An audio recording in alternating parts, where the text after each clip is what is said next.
So good evening. We are back again.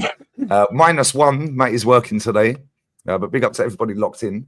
And we've got quite a lot to get into. Obviously, we're still top of the league. We're 6 points clear. Man City won. Haaland scored again, shock. And Liverpool managed to do Aston Villa. So all of a sudden, Liverpool has stopped the rot. Man City are still only 6 behind, and everyone thinks they're finished. Yeah. And set piece again. Declan Rice, world-class performance at the weekend. I thought he was outstanding. And Victor Gyokeres is allegedly injured because he wasn't in training. So, and we've got a game tomorrow. So make sure you smash the like button. Make sure you sub to all the lads. Pin comment. Big up Static for that. Jez's Arsenal, DJB, Arsenal Huddle, and Kenny Ken 1972 on Insta. And obviously, Matty Southern Gooners there. Obviously, he's not here right now. Jez, happy Monday, mate. How are you? Oh, I'm good, mate. I'm good. Yeah, good game at the weekend. Enjoyed that. It's been a horrible, damp, dreary, drizzly day today down here in the southeast. It's just been, and yeah, looking forward to this show, and I'm of course looking forward to the game tomorrow night against Slavia Prague. Yep, happy days. I can tell you it ain't rained here, mate. It was 29 degrees at one point today. I was fucking sweating my bollocks off. I was like, I had to go and sit in the shade, mate. I was like, this is too much. Like November. But DJ, how are you, mate? Yeah, well, I've been better, mate. I got bloody COVID, so I was out of the game yesterday. I couldn't do my live stream yesterday. But yeah, happy Gooner at the moment. Top of the league. Very, very hard to score against. The fullbacks in Calafiori and Timber have had a huge contribution to that, how we set up, and the reasons why teams can't break us down. But yeah, very, very happy. A little bit concerned about Gyokeres being injured. Don't know how long for.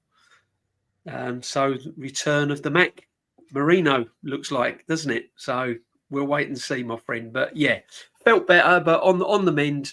Couldn't miss tonight. Really looking forward to it, Lee. Bless up, mate. Kenny, how's your day, mate? How are you? I'll tell you, I'm good, but it's all been happening here, isn't it? I mean, this weekend we've had a young lady who's under the mistaken impression that we all care about women's football, especially Lionesses. I mean, don't mean to be cruel, but we kind of knew that you were upset because you got dropped for the girl that you hate with a passion. Women's getting together, sisterhood, yeah, a load of bullshit. And then we've got Danny Welbeck might be getting his a recall to the England squad. Yes, Danny Welbeck, that was for you, Lee. And last but least, there's a guy who's a friend of Nick's who sounds like he's from Parramatta in Western Sydney, west of Sydney, who doesn't seem to understand football in rivalry. Don't get me wrong, he's a bit right about the hate watch. You know, that some of them are laying it a bit thick. But you do know, mate, Nick Football Club, whether you call yourself or Nick, what your name is, that it is okay for Liverpool fans to hate Man United and vice versa. And it is also okay for me to hate Spurs with a passion. Obviously, I'm sure you understand that. I'm sure back in Australia you have a few like rivalries out there. Or maybe you just like cricket out there. Anyway, calm down, mate. And talk about football for once, mate, your club, instead of other people's content. You know, try and be a bit original, son. Well said. I ain't messing with Kenny Ken, mate. He's bigger than me, but I like Nick. But if you don't like his content, that don't mean I don't have to. Anyway, big up to everyone locked in, man. Smash these likes up. There is a watch along tonight as well. Sunderland are playing Everton. Hopefully Jack Grealish plays. We get to see a baller play tonight, hopefully. And I think there's a La Liga game on as well. So I'll be doing that probably at the same time. Oviedo Osasuna. Yeah, maybe. Worst ways we're doing Sunderland Everton. But anyway, we did win at the weekend. First half, I thought we were outstanding. Yeah. Second half, we didn't have to be outstanding, really. Just plod through and get the game done. Yeah, but as soon as we were 2-0 up at half time, it was game over. They're rubbish. Don't ever let them back in the Premier League again. Absolute waste of time, wasting everybody's time. They're shit. And they didn't even bother trying to have a go. And they didn't have a shot on target, so they can hold that. That's 4 games straight with no shots on target, Jez, against us. David Raya could have just gone on holiday for a month, really, couldn't he? And just chilled. We could literally play with no goalkeeper. But yeah, Declan Rice I thought was brilliant, Jez. And he obviously rightly so got man of the match. His corners are a joke. But what impressed me with him, I know people say he gets up and down the pitch, but he took a corner, I think, in the 94th minute or 93rd minute. Yeah, and within 20 seconds, he was heading the ball out of our penalty box. Yeah. I was like, flipping hell, mate. How are you still legging it that far down the pitch in that minute of the game when you've already done all the legwork? But Gyokeres scored. I thought he played well first half. Apparently, he came off injured. And apparently, he didn't train today. But what did you make of the overall game? And again, another clean sheet. Yeah, I thought that first half was very entertaining. It didn't seem like it was 45 plus minutes. It was like that. And that's the sort of football we all like to see. Second half, I think we slackened off a little bit, maybe sat back. Maybe the players knew the game was done. We're not going to really push it. Maybe, I don't know. But yeah, great performance. Declan Rice, exceptional game. My man of the match. I think I said that to you on my fan cam. Jurriën Timber, another good performance. Saka, I think, could have done a little bit more. But you're quite right. Poor old Raya, he must be getting bored nowadays with that defence in front of him. He just stands around most of the day, which is not a bad thing to see. Let's put it right. That defence, a very, very good defence. And it must be, when you're a goalkeeper and you've got that sort of players in front of you with that sort of ability, it must be so relieving, really. You think, well, I've got this wall in front of me here right now, and they're going to cover up any errors from the midfield. But yeah, great performance. Looking forward to tomorrow night away in Slavia Prague. Totally different game. But we have got a tough game away at the weekend, Sunderland away. Long journey up there for the boys and the away fans. But yeah, thoroughly enjoyed the game. It wasn't like it's sometimes just sitting there thinking, oh, come on, get half time. It was like one of them ones where you thought, I thought, I don't want this half to stop. Could get another one in a minute, another one. Yeah, but it was a great performance. Burnley's not an easy place to go and play. And I agree with you, they are dire. They are absolutely dire. But let's be honest, they've never been that good anyway. So, yeah, looking forward to the game tomorrow night, mate. No, well said, mate. Yeah, I don't think Burnley have won a trophy since about the 60s, have they? What is the point? After these clubs just need to they won the league in 1960. They won the. There you go. See, I got ball knowledge, Kenny. I've got ball knowledge. Yeah, they won the league in 1960. So yeah, that's the last time. But I believe Burnley won a major trophy. There you go. 1960. What's the point? Genuinely, what is the point? Anyway, DJ. All good, mate. All good. I'm trying to get my sleeping bag off of David Raya at the moment. He's nicked me sleeping bag and the pillow, mate. I can't get it off him. Yeah, it's an absolute joke. Listen, 61% against 39 in the first half, and in the second half, we had 45% and they had 55% possession. So we did tail off second half, but to be honest with you, we never looked in danger. And this is how it is now. Some of it's not pretty, some of it's not attractive, but what it is very, very efficient. And if teams don't take their chances, no matter how many chances they get, if they don't take the one chance or they don't take the second chance, then if we get ahead, at the moment, it's looking like game over every single time, no matter who we play.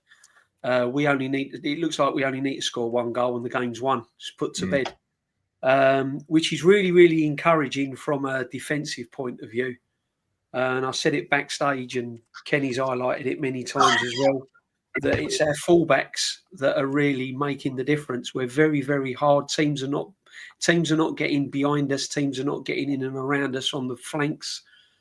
And when we do attack, they can't pick Calafiori and Timber up. They're finding it very, very difficult. They're dropping into attacking positions and linking up the wingers and the midfield, and they can't pick us up going forward. So, all in all, it's looking really, really effectively at the moment.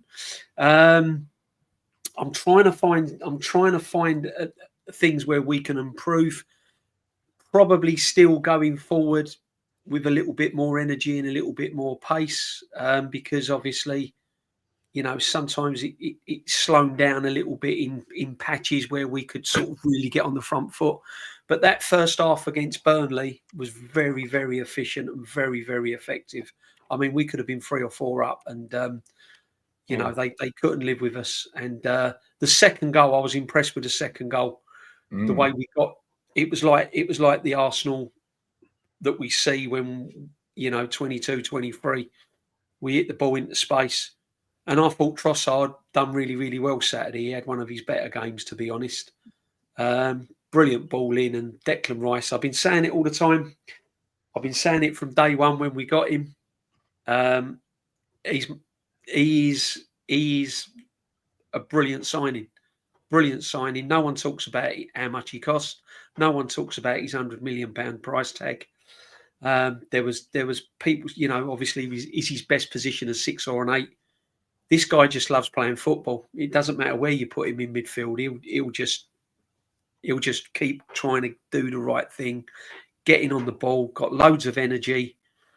And hopefully now he's starting to get in positions where he's going to score goals, Lee, because if he can add that to his game as well, and similar to what Frank Lampard did at Chelsea, because Frank Lampard under Jose, when they was very defensively efficient, we had Frank Lampard was scoring goals from midfield.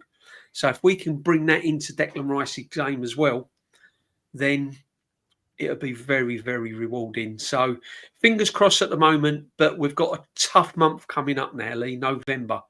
This month is very, very tough. Starts tomorrow with Prague away, which is very hostile. It's going to be a very different atmosphere. Then we've got Sunderland away, which is a tough one because they're doing really, really well at home. I think Sunderland will be stronger than Burnley, personally. And then we've got like the Bayern Munich, Spurs and Chelsea. So, tough month coming up, but so far so good, mate. Yeah, 100%. I see a stat earlier as well. It's the first time we've kept 7 clean sheets since in a row since 1987. Yeah, incredible. 1987. So yeah, that's gone back quite a way, and he's broken some good defensive records since the last couple of years. But he needs to break the trophy record. That's what he needs. It's about time he's getting it right, though, Lee, isn't it? It's about time he's getting it right. So hopefully it'll be this season. Yeah, facts. He's still not doing his press conference yet. I'm just looking at it now. He's still ain't even turned up. Waiting for him and Trossard to come out. But Kenny, what did you make of it, mate? What are your thoughts?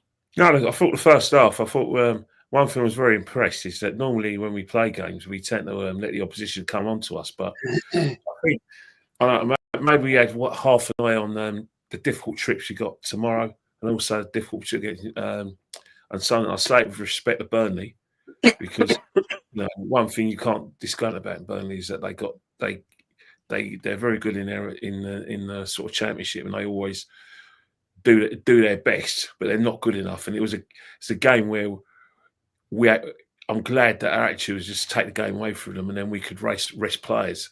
And I think that's exactly what we did. The first half I was very impressed with. Set pieces. I mean, we only have to get lucky once. It's like, I hate to say this, and in lieu of what's happened on the weekend, do not take offence to what I've got to say, but you know what they say about assassins. You could monitor them. MI5 can monitor them, and MO6 can monitor them. They have to get lucky once, and that's us with set pieces. The second goal was absolutely brilliant. Gyokeres as well.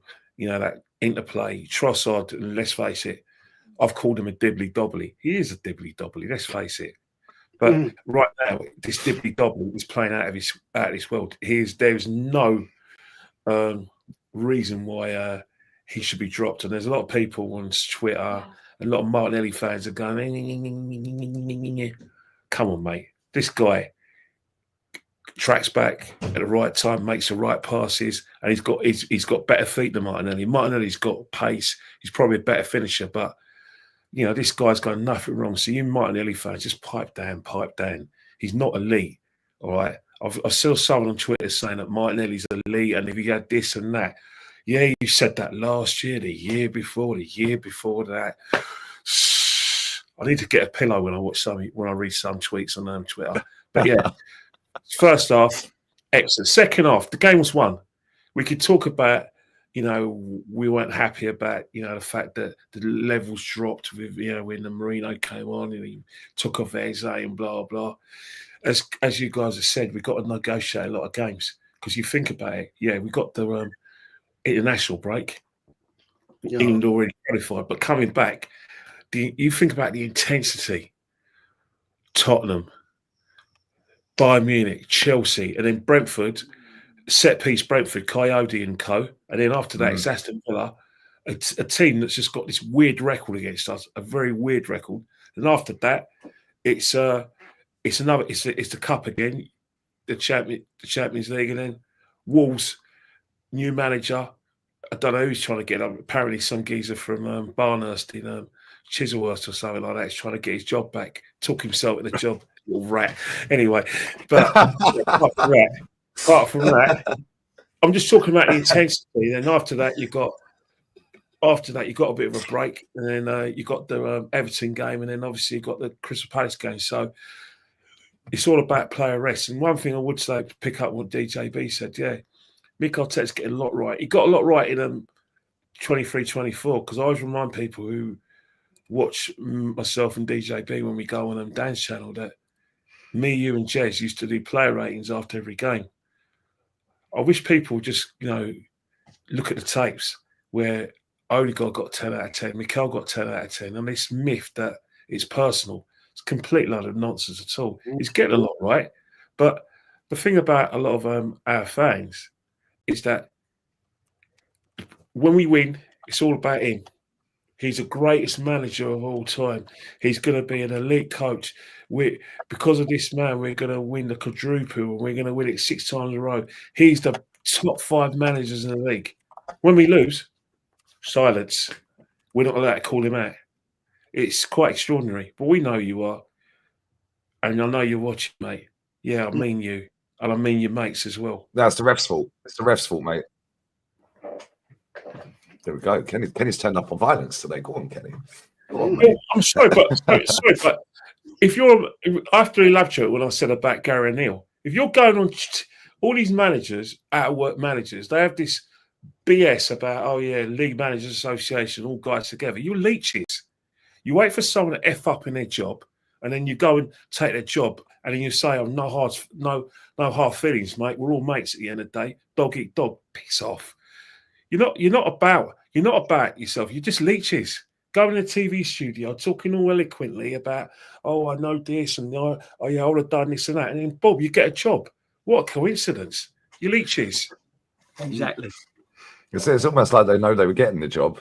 So just throw them out on TV, put them out on Sky Sports or TNT. CPD, don't you talk about just to subconsciously tell people that, yo, I'm here. So you're going to see me back in the Premier League in 2 weeks when he gets sacked because I've already been told I've got the job.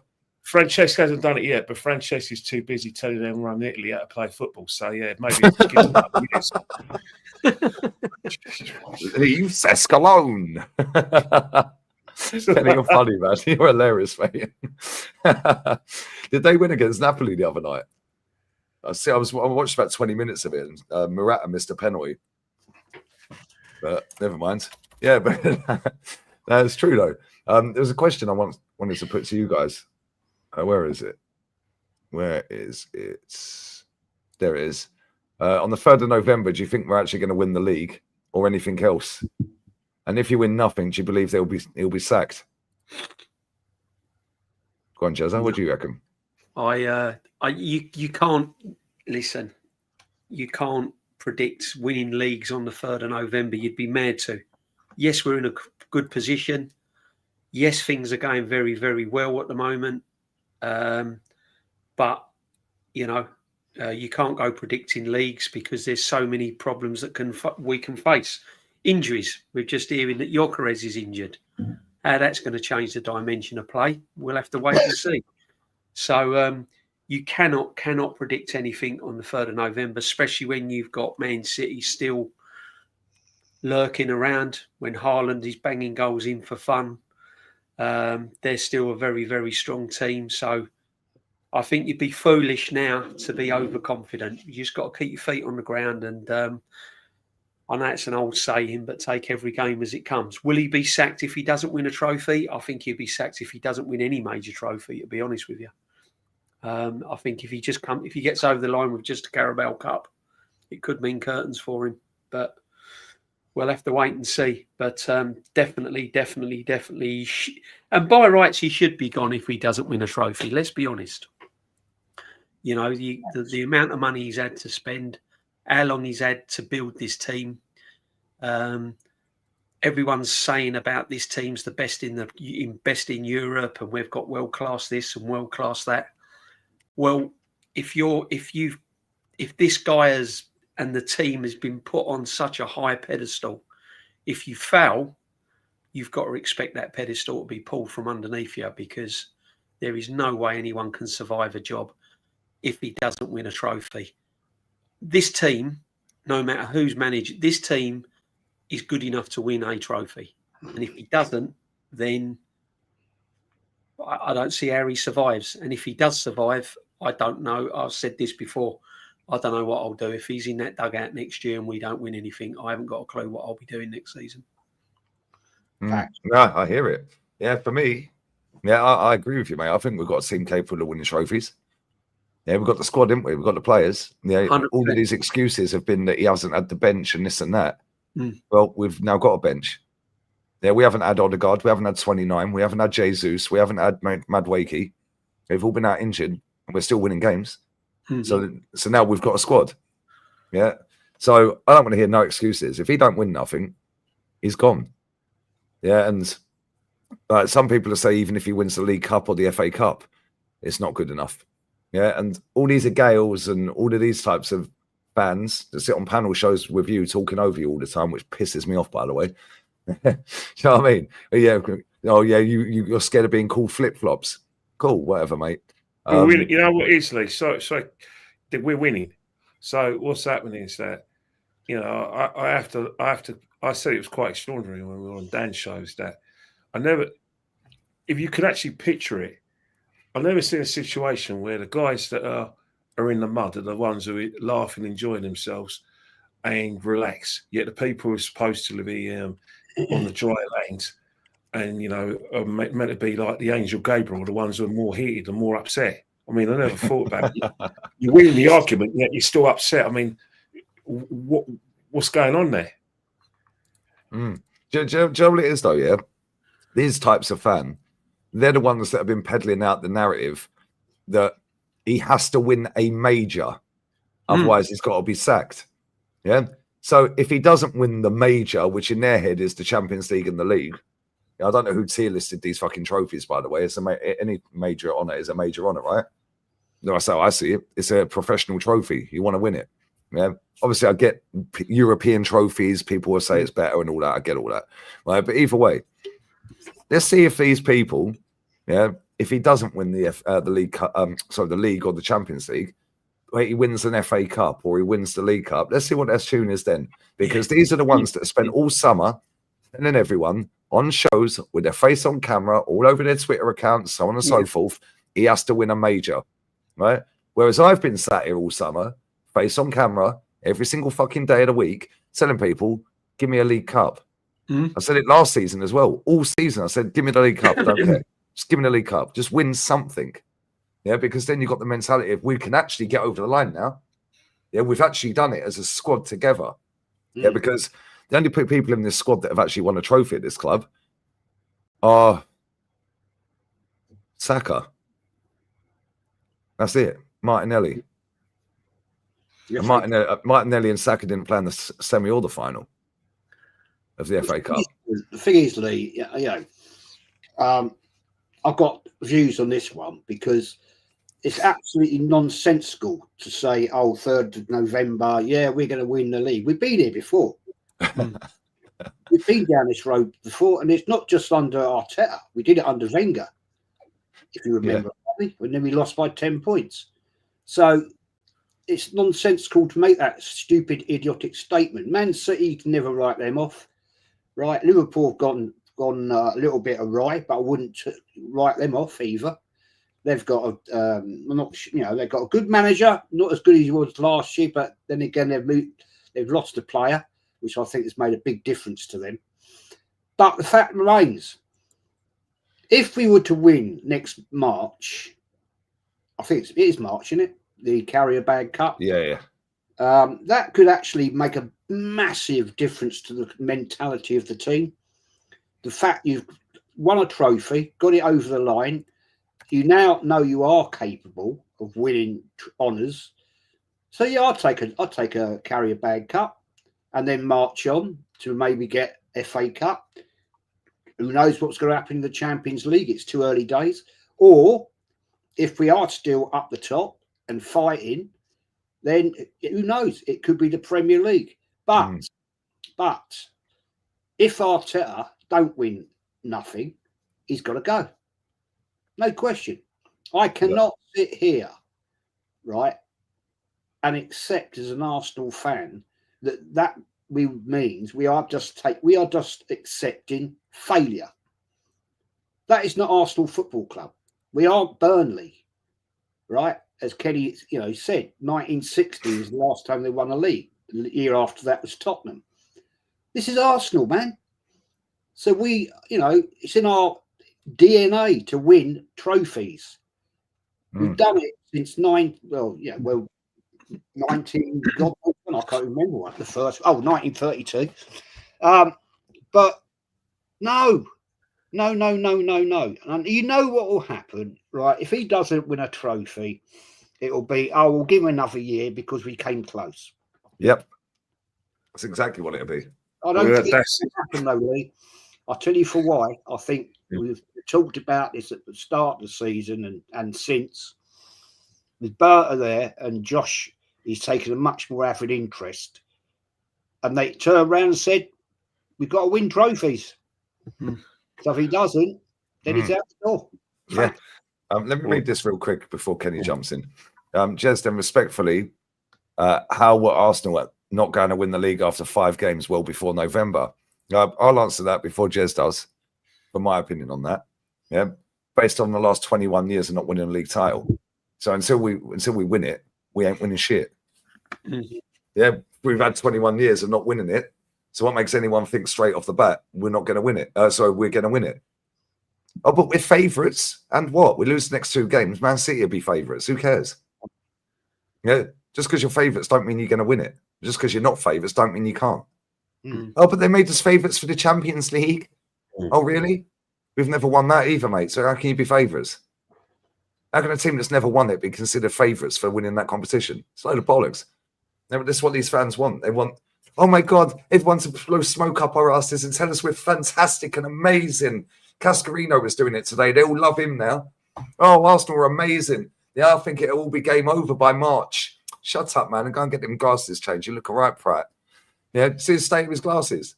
Did anyone see it? The little clip. He's got these bright green circular glasses and he looks like a right cunt. Okay, no. Sorry, Jez. I'm going to get a beer, mate. Look, yeah, come on. Let's analyse that comment, right? At the end of the day, ask me that in May. Ask me that one. Because we've been here, seen this, done it, from not just under Arteta, we've done it before under Bertie Mee, we did it under Wenger, so it's nonsensical to sit here and say in November, oh yeah, we're definitely going to win we're going to win the league. No, come on, get out of here, man. Get out of it. It's a long way to go. Go on, Kenny. I think any other club, if this was Man City on the front foot, with his sign a record, and this was Liverpool, without a shadow of doubt, I think history has told us that they do have the experience to kind of see it through. What we have at Arsenal, we have the experience of starting really fast. I mean, forget about this season. Let's not forget. And forget about 22-23. Why don't we just go all the way back to 2013, 2014? What happened there? We looked in really good shape. You know, just signed Ozil. We were leading the title going into December. And what happened is the wheels came off. Then let's not forget in 2007-08 where we played the best football ever, levels above what we're seeing now. And we had players levels above what we're seeing now. And in December, you know, I remember a game in December, like it was actually on my wife's birthday, December 7th, 2007. Man United played Liverpool at Anfield. Man United won. We played Chelsea at the Emirates. William Gallis scored for us against Chelsea. What could go wrong? You can never say, you know, that it's a foregone conclusion, because when it comes to Arsenal, the other teams have leveled up, especially the second half of the season. Teams have worked us out. Teams have put us under pressure, and it has worked out. However, where I would say, in terms of that comment on a positive note, the way this team is built, the way teams is structured, there's nothing wrong with this team. There's nothing wrong with the way we're playing. And I haven't seen a team this compact not win the league. But the problem is, Arsenal got form. Can I just draw your attention, Kenny? Yeah. You've just made the point, right? This Steve-O, right? It just said, Jess, it's Jez, mate, not Jess. I've never seen a team this strong with depth and personality. I don't think we were contenders till we signed Rice. Now, surely you can see it's the most perfect squad. Get out of here.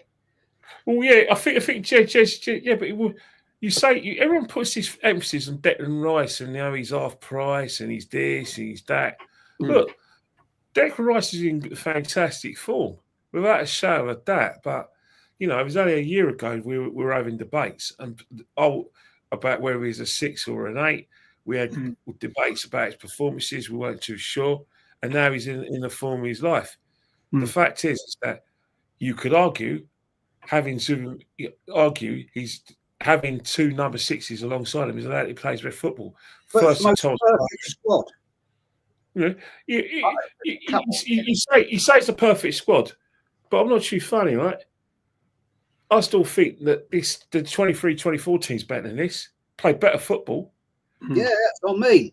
And it didn't have proper right backs. It's full backs. Like they're playing with what? How can you compare?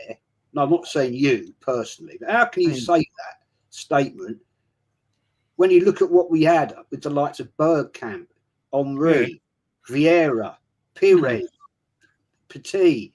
Now that to me, those players in that squad, Wiltord, all that lot, is a far better squad than this lot. Yeah, I agree. They are world class. It's the Arteta narrative, though, Jez, isn't it? And DJB, is that if Arsenal win anything, right, this wouldn't be Arsenal's triumph. It'd be very much Arteta's triumph. It's going to be very much that Arteta proved everyone wrong. When he had the doubters, when people in the media were starting to have doubts last season, that he was right all along. It's not going to be about Arsenal. It's going to be about him, and people on the back of him winning the league. And I really pray we do, because I think we've got the best chance ever. Everything's right for success. They're going to elevate him above George Graham, equal to Arsene Wenger, although I think George Graham's superior, and they're going to say he's the next Herbert Chapman. That's what they're planning for Arteta. And to be honest, if Arsenal win, I don't care, because the club's bigger than Arteta.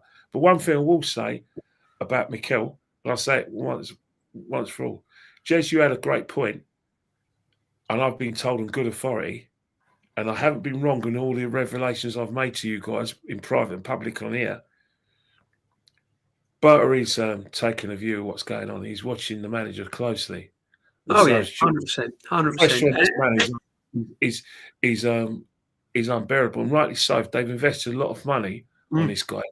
I believe that there's rumours, unfounded, that he wants more players in January, that he wants back.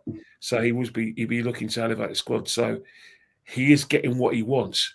So because they put that kind of a faith in him and they give him everything he wants, they're not going to accept anything other than success.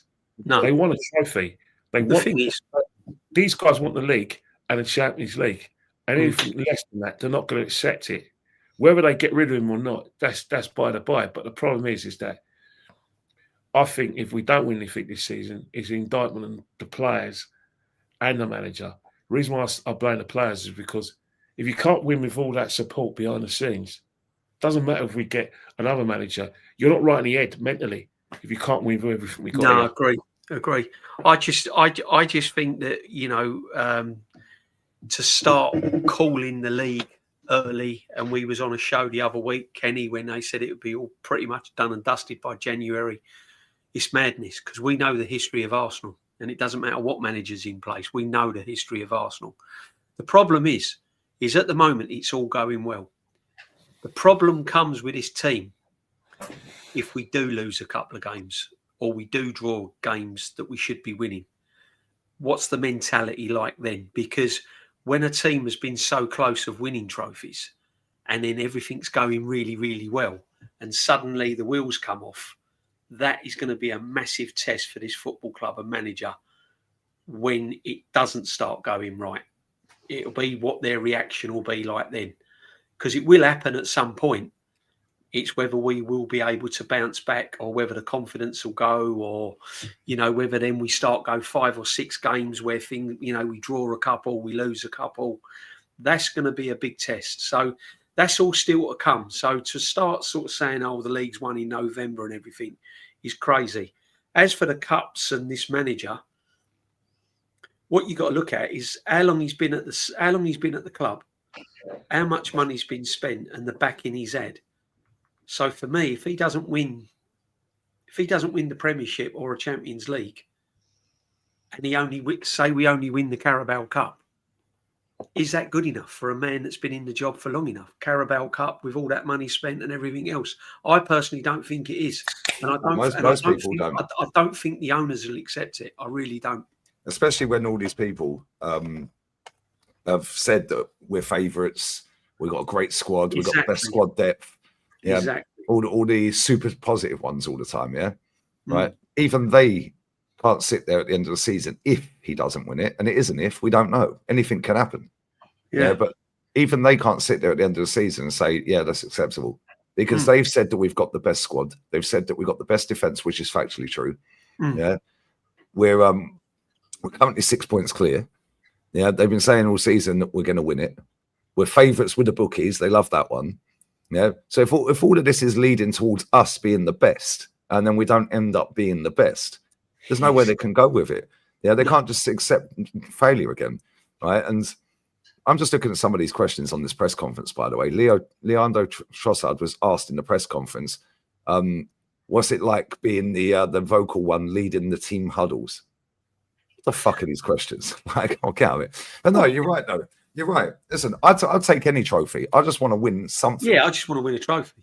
Yeah, it's been forever since we've won anything. Yeah, Leicester have won the league and FA Cup and the League Cup since we've won all of them.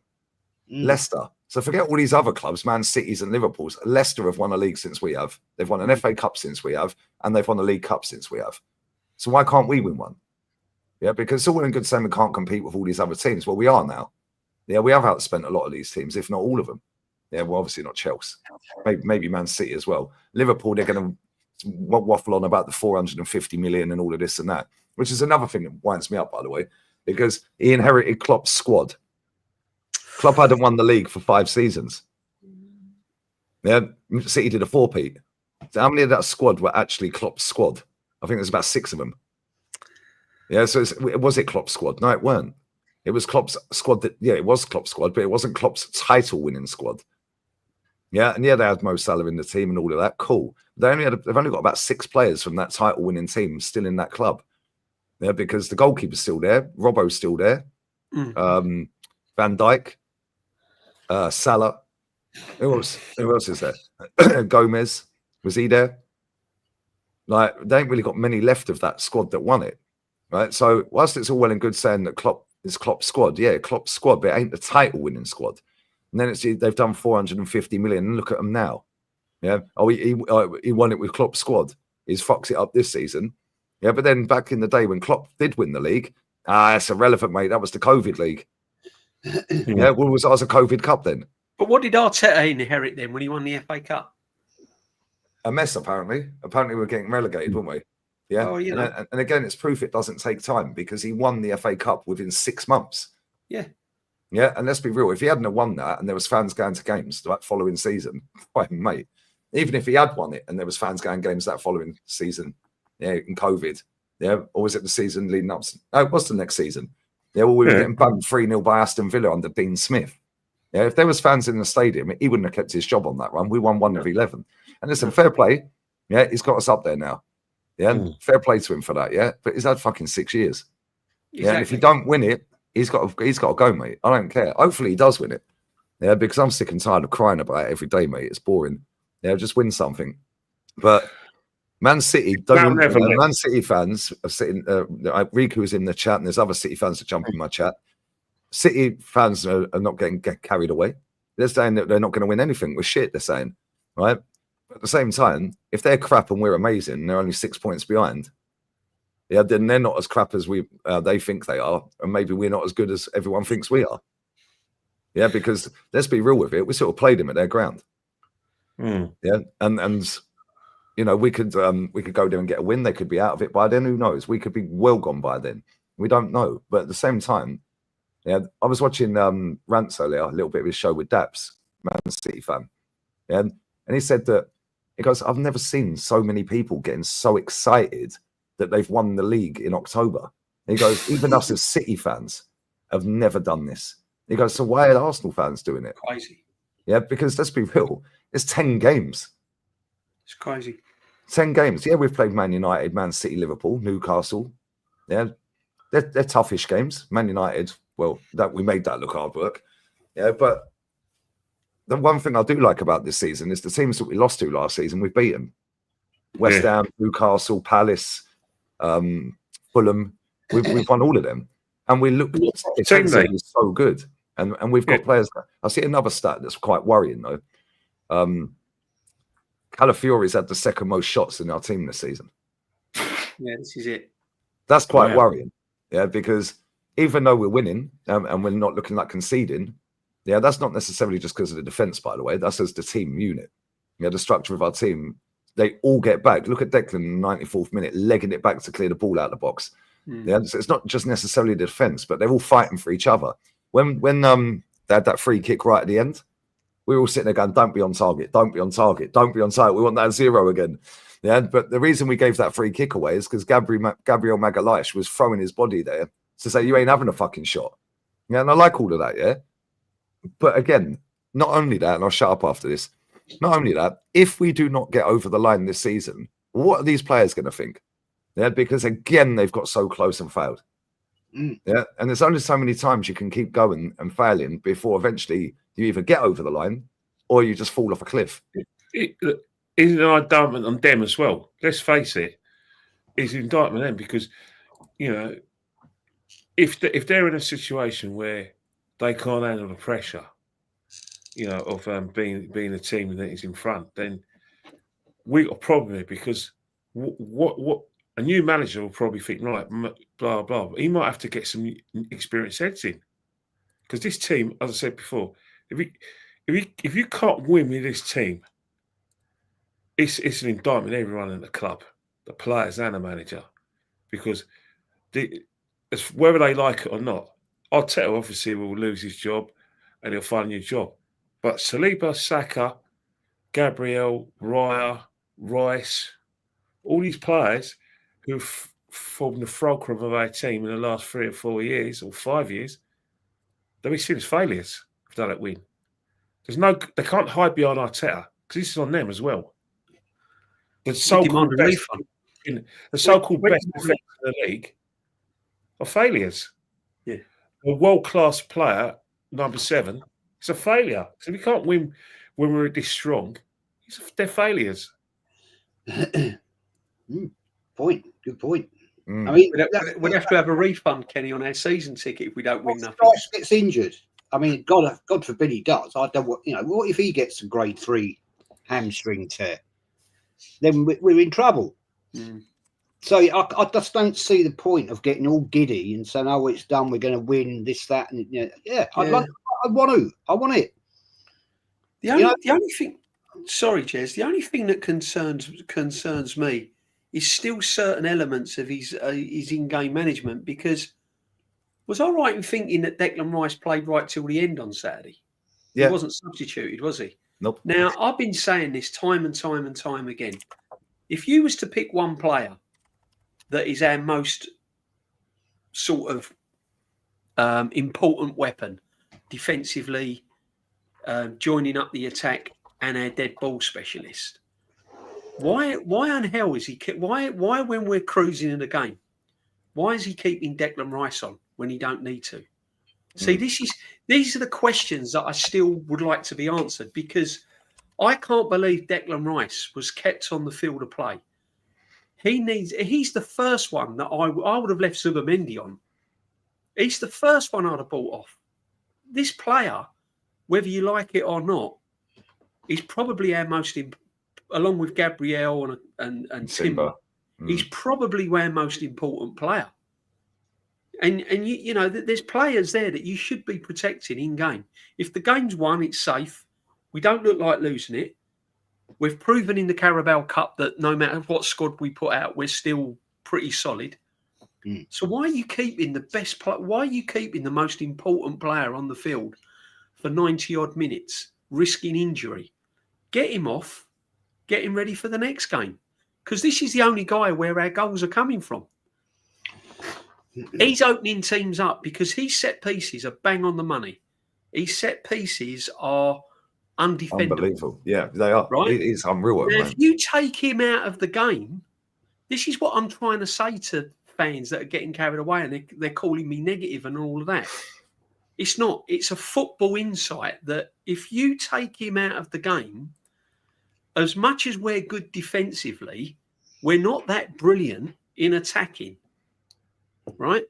So what I'm trying, we have moments where we're good in attacking, but we haven't got that fluidity throughout the game in an attacking sense. You take Declan Rice out, you've lost your main threat. And if that goal don't come from a set piece, that first goal don't come from the set piece, then teams grow in the game with confidence. So why are you keeping him on the pitch for 90 odd minutes? I just don't get it. No, I said the same. I said the same in the game against Letty as well, because he took Zubimendi off in that game. Yeah, and I was like, get Declan off. We're 4-0 up, mate. Don't need it. Yeah, get Declan off, because you're right. Yeah, and people are saying, yeah, it's all lifts and buts. Yeah, it's all lifts and buts if we win the league as well. Yeah, it's all lifts and buts. Yeah, but we can only go off of what we've witnessed under this manager. Yeah, Bukayo Saka looks a shadow of the player he fucking was 3 years ago, 2 years ago. He's dusted, mate. He's done. Yeah, and this could genuinely happen to other players. Does Ben White look like the player he was 2 years ago? Because he don't to me. Yeah, so I feel like you're absolutely spot on with that, because we've been saying that on the watch-alongs all the time. Yeah, that he's got to wrap him and Gabby Magalhaes and Timber up in cotton wool. Yeah, I said this before. Yeah, if Saliba's out, I don't think we're too far off of like still being good, like defensively. I think it'll still be pretty much the same. I think we can get away with Saliba, but Gabriel, Timber and Rice, I don't think you can get away with. You can even get away with Calafiori being out and bringing in Skelly. At the moment, Rice is our biggest threat, and whether fans like it or not, we are a set piece specialist team, right? Without Rice, our set pieces then dry up. And if their set pieces dry up, it then puts added pressure on us to try and score goals from open play, which we haven't really been doing freely this season. That is why when the game's won, 75th minute, 70th minute, get Rice off. Get him off. Yeah, get Timber off. Yeah, get Gabby Magalhaes off. Because if Gabby's injured, if Gabby gets injured, right, we could put in Gab here at centre back. Yeah. But now he's got Saliba the other side, who's, let's be real with it, he hasn't been that good this season in comparison to other seasons. But Timber's helped him a lot alongside these players. Yeah. So if you've got Saliba, who's not been amazing, I'm not saying he's been bad, but he hasn't been amazing this season. He's been prone to a few errors, and Timber's bailed him out, or Gabby's bailed him out. Yeah, but now if you've got him there, and the other side of him, you've got Skelly or Calafiori next to Incapio, for example. Yeah, all of a sudden that side looks a lot weaker. Yeah, Exactly. And you haven't got Skelly being able to get him through the game. You haven't got Saliba, who's not been great this season, getting him through the game. Yeah, and it's like all of a sudden, yeah, it looks a bit different. If Saliba's out, you've got Timber and Gabriel Magalhaes to help that player out. Exactly. Yeah, who are both very good defensively. And the thing is, Lee, we know Gyokeres is injured now. So you imagine if Rice had... See, because it will happen. He'll keep Rice on. And then Rice will pick up an injury. And then suddenly you're looking at a midfield of Marino and Zubamendi. Now, Gyokeres being injured, you could be potentially looking at a midfield of Norgard and Zubamendi with Marino up top. So what I'm saying is, although we're high flying and everything else, we're only 2 or 3 injury away, and suddenly our squad don't look much different. In fact, looks worse than last season. So his in-game management has still got to. His in-game management is still got to be watched carefully because he's still making silly errors. Yeah, I think he's like the chat was saying on the watch along at the weekend. He's not jumping around as much on the touchline. Yeah, no, he's not. Like there was one bit in the first half where he legged it to try and pick the ball up. He ran out of his technical area, sprinting down the wing. Yeah, I was like, just go and fucking sit down, mate. Yeah, just go and sit down. But the fact that he's not jumping around so much and he's not being as hype as he was, waving his arms around and all this, he's still doing it, but it's not as much. Yeah, I think that's because Gabriel Hines is there now. Yeah, defensive, we're rock solid. Big up Matty as well, by the way. Bless up, brother. He's got Gabriel Hines there, who played under Fergie. Yeah, our set pieces are ridiculous. Yeah, and defensively as a unit, we're extremely good. So he doesn't need to micromanage everything now. Yeah, and I think he's kind of learnt from that from last season because imagine him just screaming and shouting, barking orders at you for 90 minutes. Do you fucking head in? Yeah, do you head in? Do you remember when Pep tried doing it to Erling Haaland? He told him to fuck off. Remember that a couple of seasons, mate? Yeah, it's like, fuck off. Yeah, I'm Erling Haaland, mate. Pep's never done it again, by the way. Yeah, but it's like I wouldn't want to muck around with Haaland either, mate. He's a big lad. But I think like he's learnt from that, and I think the team are learning. Yeah, don't overcomplicate it this season. Yeah, and I'm liking the fact that when we get a goal, yeah, it's pretty much game over, whether the football's good or not. Yeah, we know that we're fucking so good as a unit. Nobody's going to batter us. Yeah, they might have possession. They might, like Fulham, for example, if they were a lot more clinical, Harry Wilson would have had 2 goals in the first half. Yeah, but we've got that thing now where everyone knows we're defensively unbelievable. So when they do get a chance, 9 times out of 10, they shank it. Yeah, because they're panicking. Yeah, it's like Real Madrid. When I'm not saying we're that level. Yeah, but it's like when you're playing Real Madrid in the Champions League final. You go clean through and goal, you miss 9 times out of 10 because it's Real Madrid. It's a final. We've kind of got that with our defense. You go against Arsenal, you have to fucking score because you might not get another chance. And then they panic and think about it too much. Yeah, so I do like that side of it. But going forward, you're right. Yeah, if Gyokeres is out, then what? When apparently he is out. Yeah, he weren't on the plane apparently. He weren't in training. So somebody said in the chat that he was doing these squats or something in training. Yeah, and he was going 100 mile an hour doing squats bent like, I don't know, I ain't seen the video. Yeah, and apparently he was going 100 mile an hour on them. So maybe that's it. I don't know. Because if he was in training and now apparently he's injured, then he's injured in training then, wouldn't he? Your Havertz is on the way back, mate. Yay. It says there's one in the chat here. It says Mikel Arteta on Gyokeres injury. I think it's in the chat. There we go. Injury. I'm concerned because he hasn't had any muscular injuries. He had to leave the pitch and he was feeling something. That's never a good sign. So what was he feeling then? Is he in the Czech Republic or is he in London? Apparently he didn't get on the plane. Yes. I haven't seen any of the footage of the players. You know when they show Walkins get on the plane? I haven't seen that, but it was all over. It's all over the article saying that he wasn't spotted getting on the plane. Yeah, you always have to sort of like how I say it. Don't sharpen your pencil too much and write a headline because you never know. Because we had loads. Apparently, before the Crystal Palace match, we had players not going to be available, and they all turned up, and then the game afterwards. So I'm not saying look, unless I see him in London, I think he could be in contention at the start. But I hope the manager isn't lying to us and he gets some rest. But we need goals. We need goals in this team. You can't rely on set pieces all the time, but they'll do for now.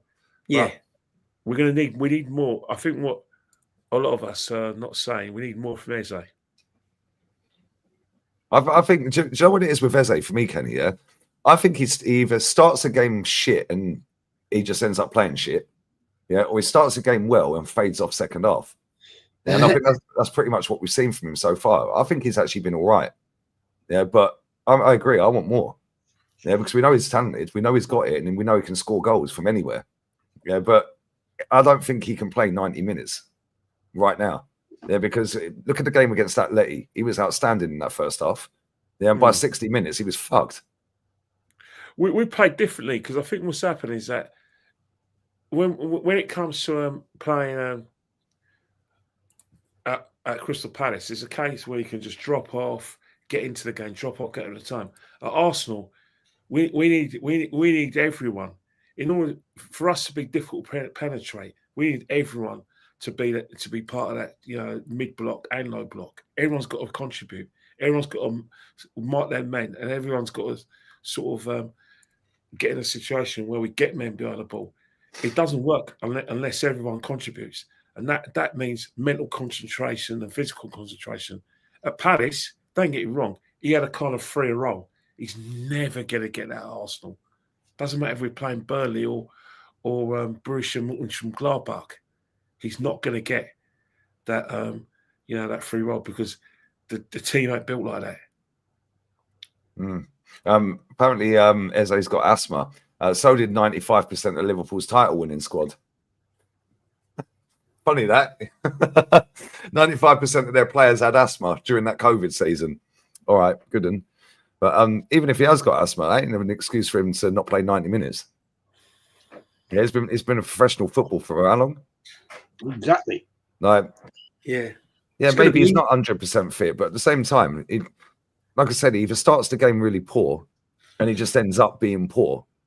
Yeah, which game was it the other week? Was it Brighton? Which game was it we played and he was just fucking awful? Maybe it was the Fulham game. Yeah, it was the Fulham game. He was absolutely awful in that game. Yeah, but then against Atleti, it started off and it was like he was the best player on the pitch for the first half. And then second half, he tried to do that little flying Di Canio volley, scuffed it, and Gyokeres scored. Yeah, and after that, he just disappeared, really. Yeah, and it's like I haven't seen a full 90 minutes out of him yet where he's been top level. Yeah, but we haven't needed him to be. But at some point, we might have to. The same with Saka. Yeah, Saka's a massive issue for me. Yeah, that guy's not got a goal. Well, he's got 3 goals in his last 21 league games. He's got no assists in 21 league games. 3 GA in 21 league games. Last time he got an assist was the 30th of November last year against West Ham 5-2. Yeah, for England, he's been unbelievable for England. For us, but that's because I think it's more of a slower tempo. Yeah, I know we play slow tempo, but it's more of a slower tempo in international football. And both teams, most of the time, will still have a go. Yeah, whereas we're just camping on the edge of the penalty box. Yeah, because they're scared to come out. And somebody said to me yesterday, how comes Bournemouth are attacking Man City? I said, because they don't rate their defence. I said, they ain't going to attack us like that because they'll get fucking murdered, mate. City played a high line yesterday. City played a weird high line where it was basically like risk and reward. And I'm thinking, right, if the ball breaks, hit the ball early and get Haaland in the game. It worked a few times, worked, in a couple of occasions. But yeah, I think with Saka, we're going to see the same with Odegaard. Saka's come back from a really serious injury. Sorry, mate. He's come back from a really serious injury, and he's come back from another injury. I always say that we've seen, if we go by last season, the players who come back from a couple of injuries are not going to be fired at all cylinders. That's not an excuse; it's a fact. Saka he's not playing well because he's not fully fit. There's I don't see any evidence of him being fully fit. It's going to be interesting though when they all come back, isn't it, Madueke? I mean, this is a good question. I mean, if Madueke comes back and Saka continues not to be effective, The manager's got choices to make now, hasn't he? And if Eze doesn't pick it up, what's he going to do? Is he going to throw because Trossard's playing all right on the left, and I'm not a big Trossard fan, but he's doing okay. He's been doing well. So when Madueke comes back and Odegaard comes back, what's he going to do? Is he going to put Madueke on the right, put Odegaard in the 10? Be interesting, because for me, Eze and Saka need to pick it up. And if we've got all this squad depth and it's the best team in Europe and it's world-class players, then no one should really cry if Saka gets dropped and Eze gets dropped, because we've got quality players to come in, right? The four that we had up front, so Eze, Saka, Gyokeres and Trossard, 3 of them got subbed out of the 4. And the worst one was Saka and played 90 minutes. How's that make any sense? Is it? This is what. How does that make any sense whatsoever? This is my biggest fear, Lee. When I say about in-game management and with this manager, right? And people say, why are you questioning the manager? We're top of the league. Well, one of the reasons is by having favourites has cost us before in cups, right?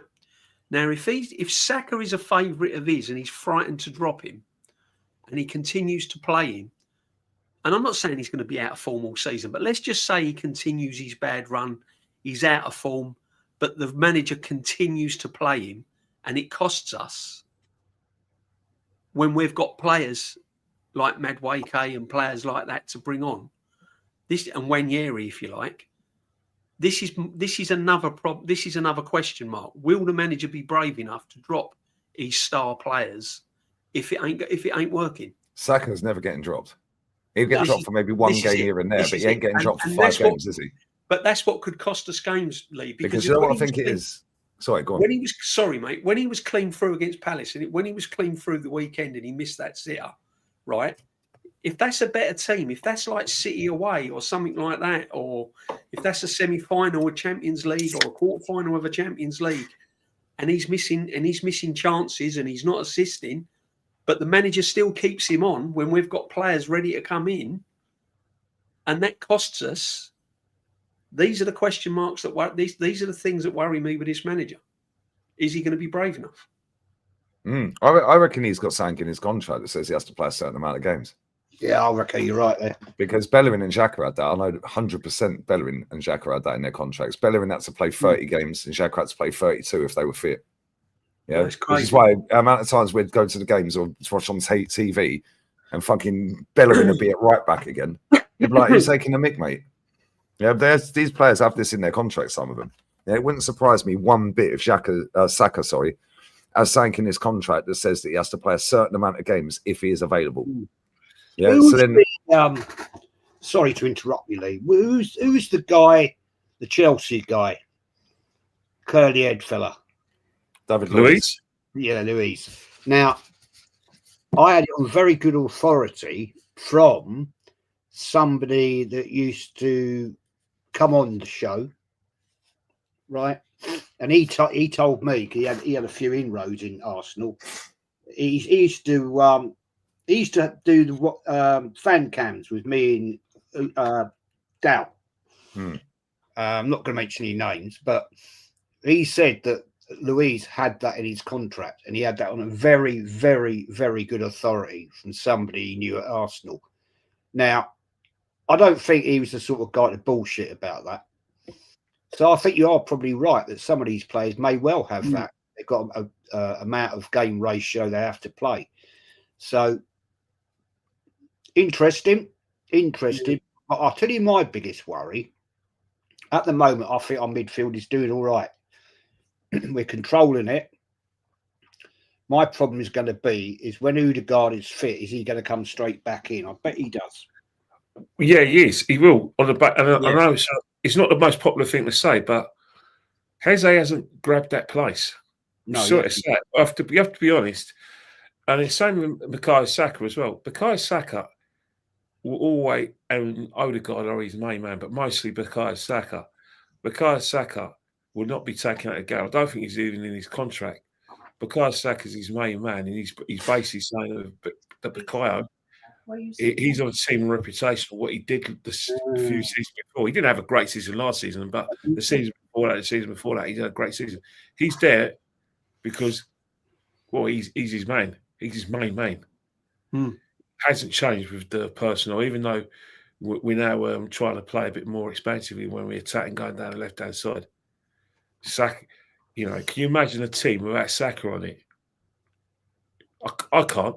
I can't imagine our manager even contemplating that. No. And the thing is, because he's the star boy, he's the poster boy, he's going to be the top earner. Because he's probably already renewed the contract. They'll probably drop that in international break. And let us all know that he's on 300 grand a week and about 150 grand in bonuses. Yeah, because this is why, this is why I look at it and I just think it's all well and good that Saka has been very good for us, and he has been very good for us. Yeah. However, he hasn't won anything. Right? He's won the FA Cup, and that was 7 FA Cups ago by May. Yeah, that literally would be 7 FA Cups May coming, right? And he never played the semi or the final. So does he even think that he's won that? Obviously, he played in the earlier rounds. But does he actually think, he'll think he's involved. Same with David Raya at Spain. Does he think that he won the Euros? He played one game in the group stage. Yeah, you're part of the squad. He'll have to do for that. Yeah, but what I'm saying is, all these years later, and Saka's still not got over the line yet. He's played and played and played and played and played and played, and now he's injured, and that's fucked him. Yeah, but now we're going to go and throw a load of dough at him, Mesut Ozil money, Aubameyang level money, and he don't look the player he was before the injury. That was a year or so ago. He looks nowhere near that. Yeah, so we could be in a situation here with a player that's fallen off a cliff that we might have already seen the best of him, and now he's on 300 grand a week. I'm not saying get rid of him. All I'm saying is, cool, give him the money if that's what you want to do. He has been the best player for Arsenal, the most consistent player since he's broke through the team. Let's just be real with it. Yeah, but it's very, very fucking worrying that this guy's form has fallen off a cliff. Yeah, and it's very worrying that he ain't ever getting dropped. He might be on the bench here and there, but if we want to drop him for 5 games straight, it ain't happening.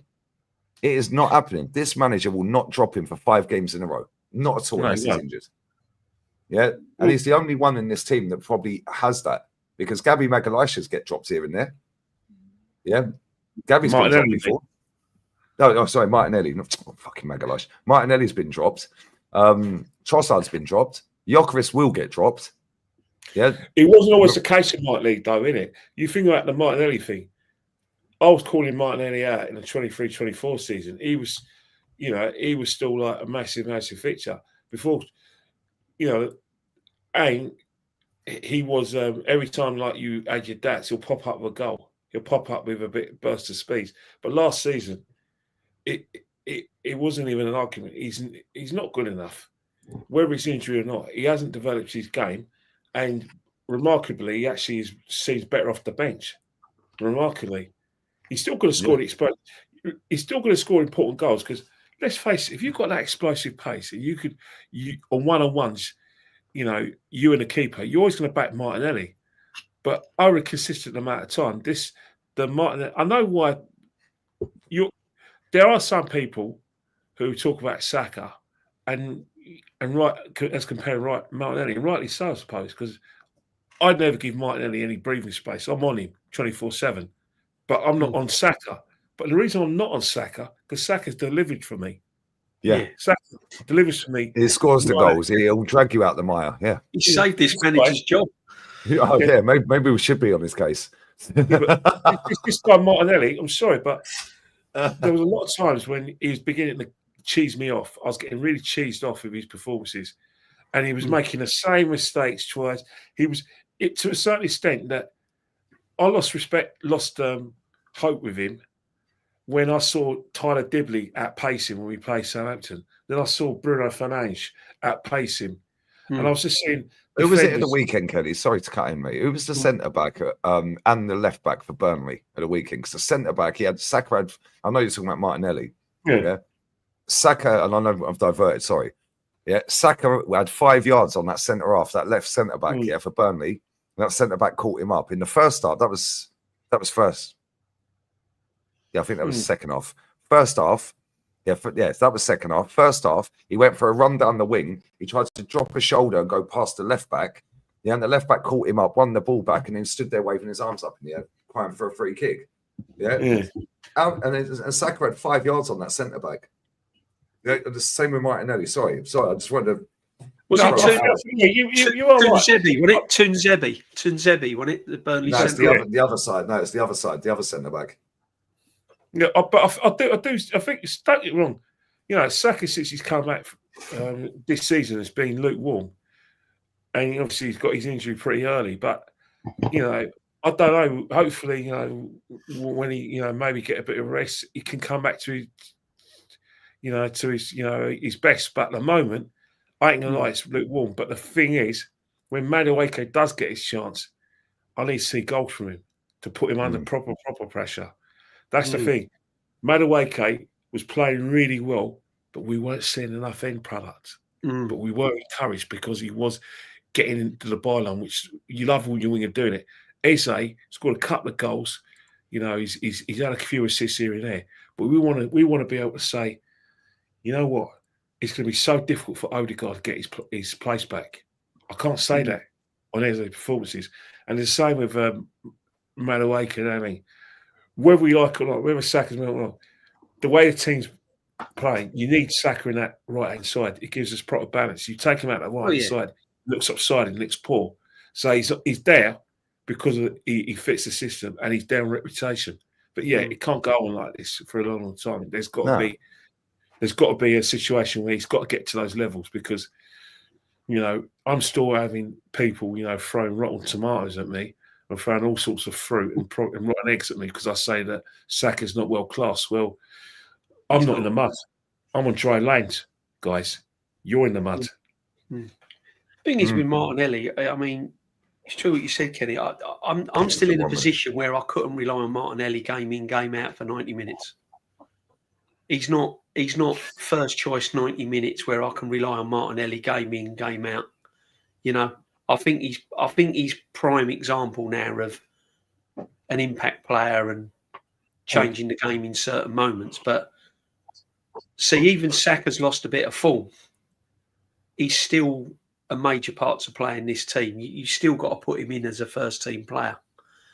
Whereas when Martinelli lost form, and even now, I would still put Saka ahead of Martinelli in choice. Because Saka's drop-off is still probably better than Martinelli's over 90 minutes. Yeah. Do you know what I mean? This is what I'm saying. You couldn't rely on Martinelli for 90 minutes. And that's the problem with that left-hand side. I don't know what you think, Jez, but I've still, you know, at the moment, Trossard is doing really, really well.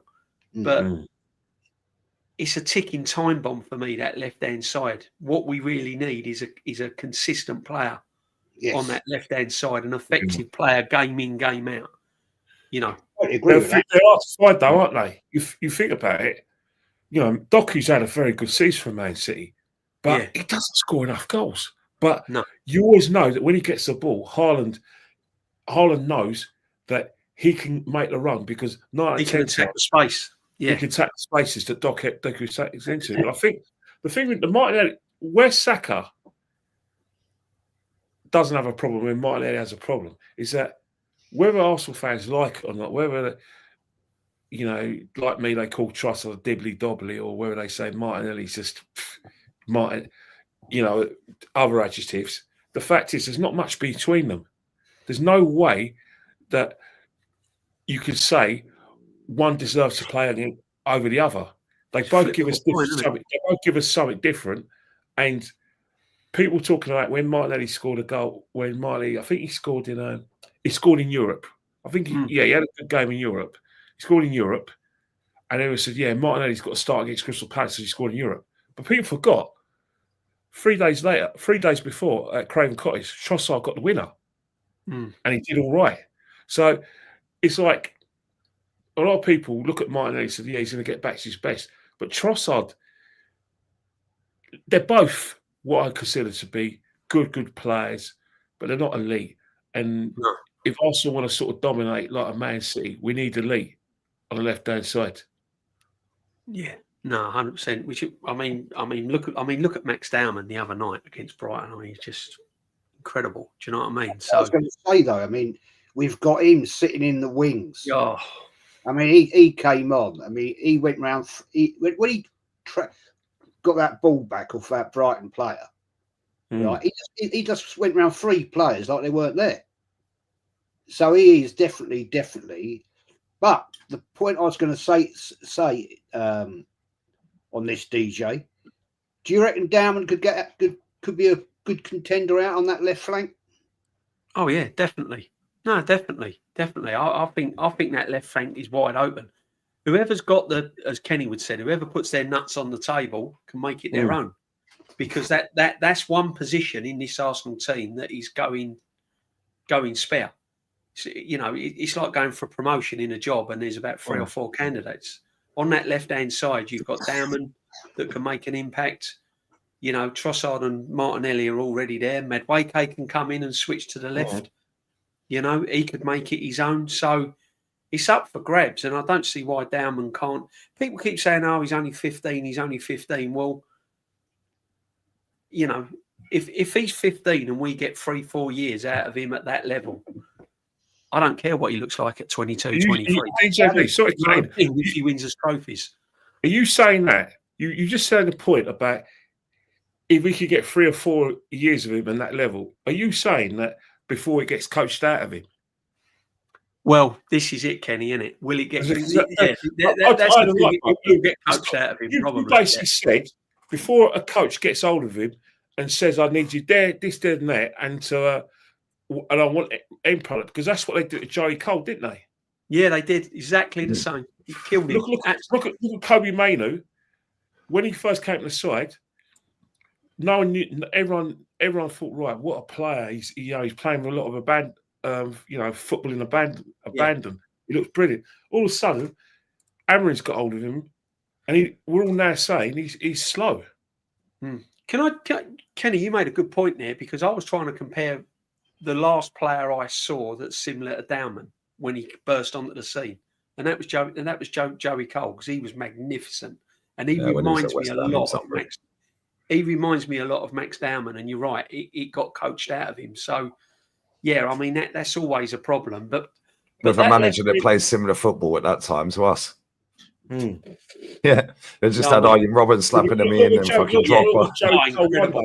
Look what he won though. Look what Joey Cole won though. Yeah. He played. Oh yeah, and he yeah. played the Champions League final against Man United. He started the Champions League final against Man United. So yeah, people don't realise how good Joey Cole was. Oh, he was magnificent. But that left-hand side is up for grabs. If you hit a massive run of form and hit some assists and perhaps chip in with some goals, that left-hand side is still up for grabs. We should put Saka on the left. I'm adamant we should be playing Saka on the left. Why not? Because he's become very predictable. Yeah. Yeah. Listen, obviously he wants to play football. Yeah. Every footballer wants to play games. Let's be real with it. Yeah. They become a footballer because they love football. Well, some of them. Yeah. Not Benjamin White. No. Yeah. He was just half decent at it. Yeah. But most people, it's their life. When they go on that pitch, they put on a show. They want to put on a show. Problem is the way football's gone in this era. You don't have to be any good. Yeah, and if you're good, it gets coached out of you. And if you can run 15 kilometers in a game, yeah, and you can pass 5 yards, you've got a gig now. Yeah, so when we got Saka on the right, well, it's true though, isn't it? Yeah, anyone in this chat that's got a kid, just get them into football. Make sure they go gym. Yeah, make sure they're in training, running 15 kilometers every flipping day. Yeah, and then make sure they can pass 5 yards. Yeah, and they'll get a gig. Look at the level of football; it's crap. No, not for. Like it's globally crap. Real Madrid ain't the Galacticos. They're shit. They're rubbish to watch. Yeah, apparently they played well at the weekend. Yeah, Barcelona and PSG, they're the ones that I want to watch. They're the ones that I like watching because consistently 9 times out of 10 they're going to play football. Yeah, but these other teams have gone well away from it. Yeah, right. But I look at it and I'm like, if Saka's just getting very predictable on the right wing because he's going to cut inside, then why don't you just put him on the left so then he can go on the outside and whip a crossing with his strong foot? Yeah. Or he can cut inside and he's got a decent passing with his right. Don't you think that's in game though? Don't you think that's what Madueke is built for? So that can be done in game. Don't get me wrong, 50 million quid. Obviously, there is a problem on that left-hand side. Now, don't get me wrong, Damon's ahead of schedule. For me, he's edge of schedule. But I do look at Lee says something about PSG and Barcelona. one thing that Lee has to accept, I think the panel has to accept, and the chat have to accept, they have to win. Real Madrid and Barcelona got to keep on winning. Barcelona and PSG got to keep on winning, because if they don't win, then the dark side, which is like low block, set piece FC, and dare I say it, attack on it, how do I say it, counter attack football, that wins, and that's the thing. That's one of the reasons why I love Spain. I hate Spain, but I love Spain, because the reason why I love Spain in 2008, 2012, because football won when they were on top. Yeah. They play beautiful football. They play football the right way, and they won like that. But Arsenal tried to copy them, and it effed up Arsenal. But that was the way to play the football. But in terms of like PSG, I think it was brilliant for football that PSG won the Champions League. And if Barcelona win, it would be brilliant.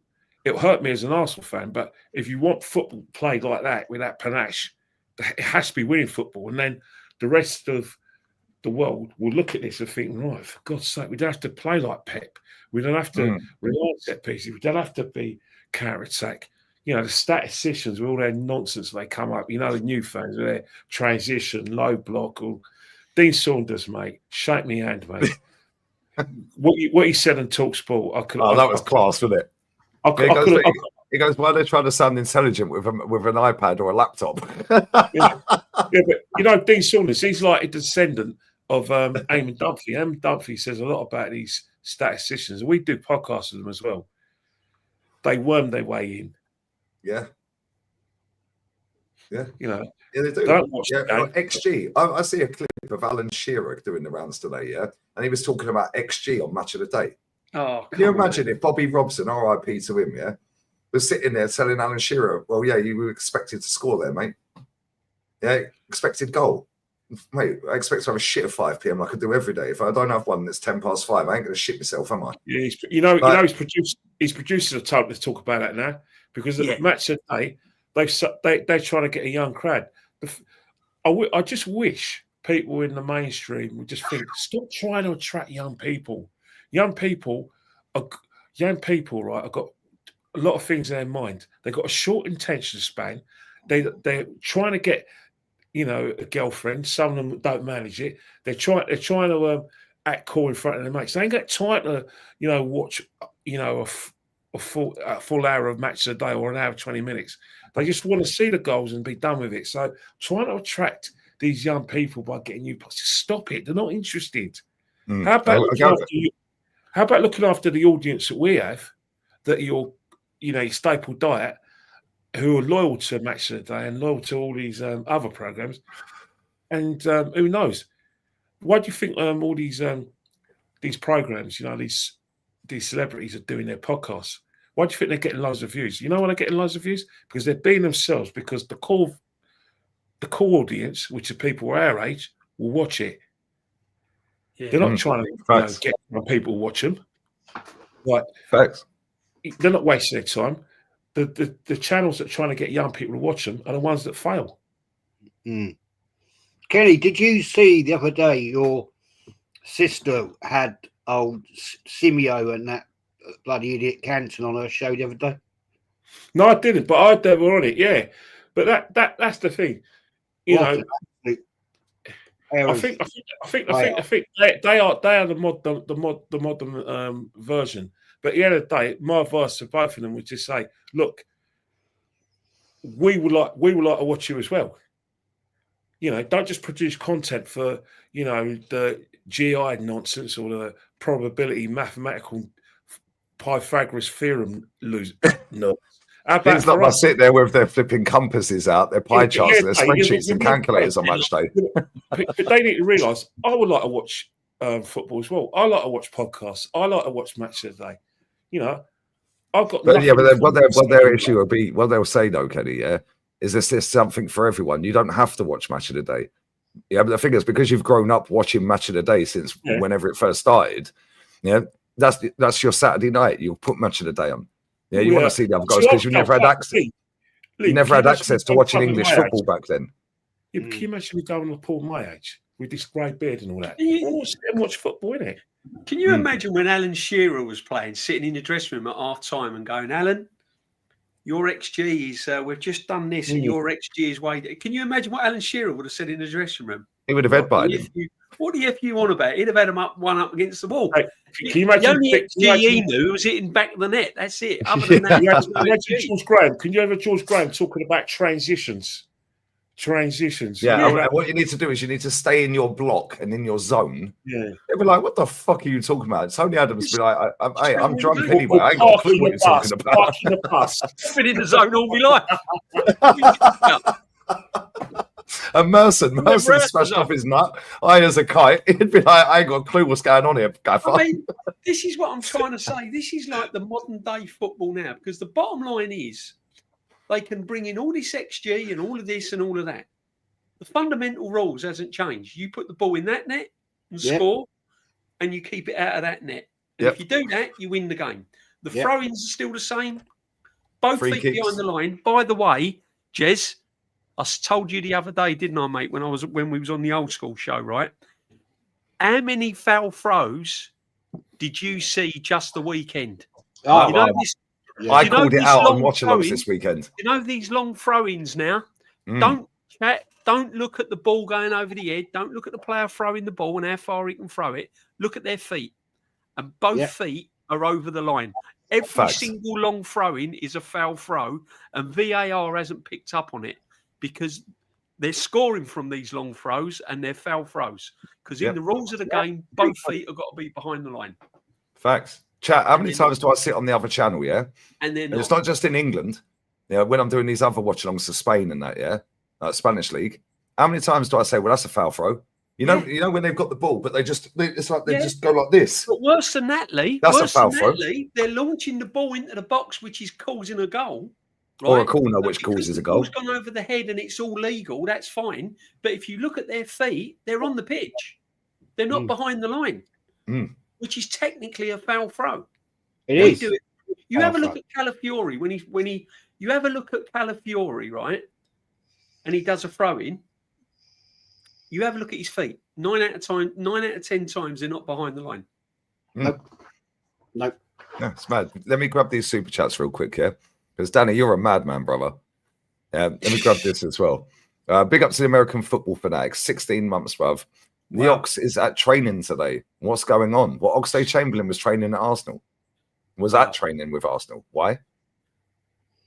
What's that all about? Was that because he's still our highest ever sale out of the club? We thought we'd like reminisce. He's probably joined Jack Wilshere as an assistant coach at Luton or something. That's crazy. Do you know? I was at the last game he played. It was against Liverpool. I was at Anfield. We got absolutely fucking hammered. Lacazette was on the bench, and I think he came on for his debut. I'm not sure. Yeah, and he didn't want to be on the pitch for us that day. I think we played him right wing back.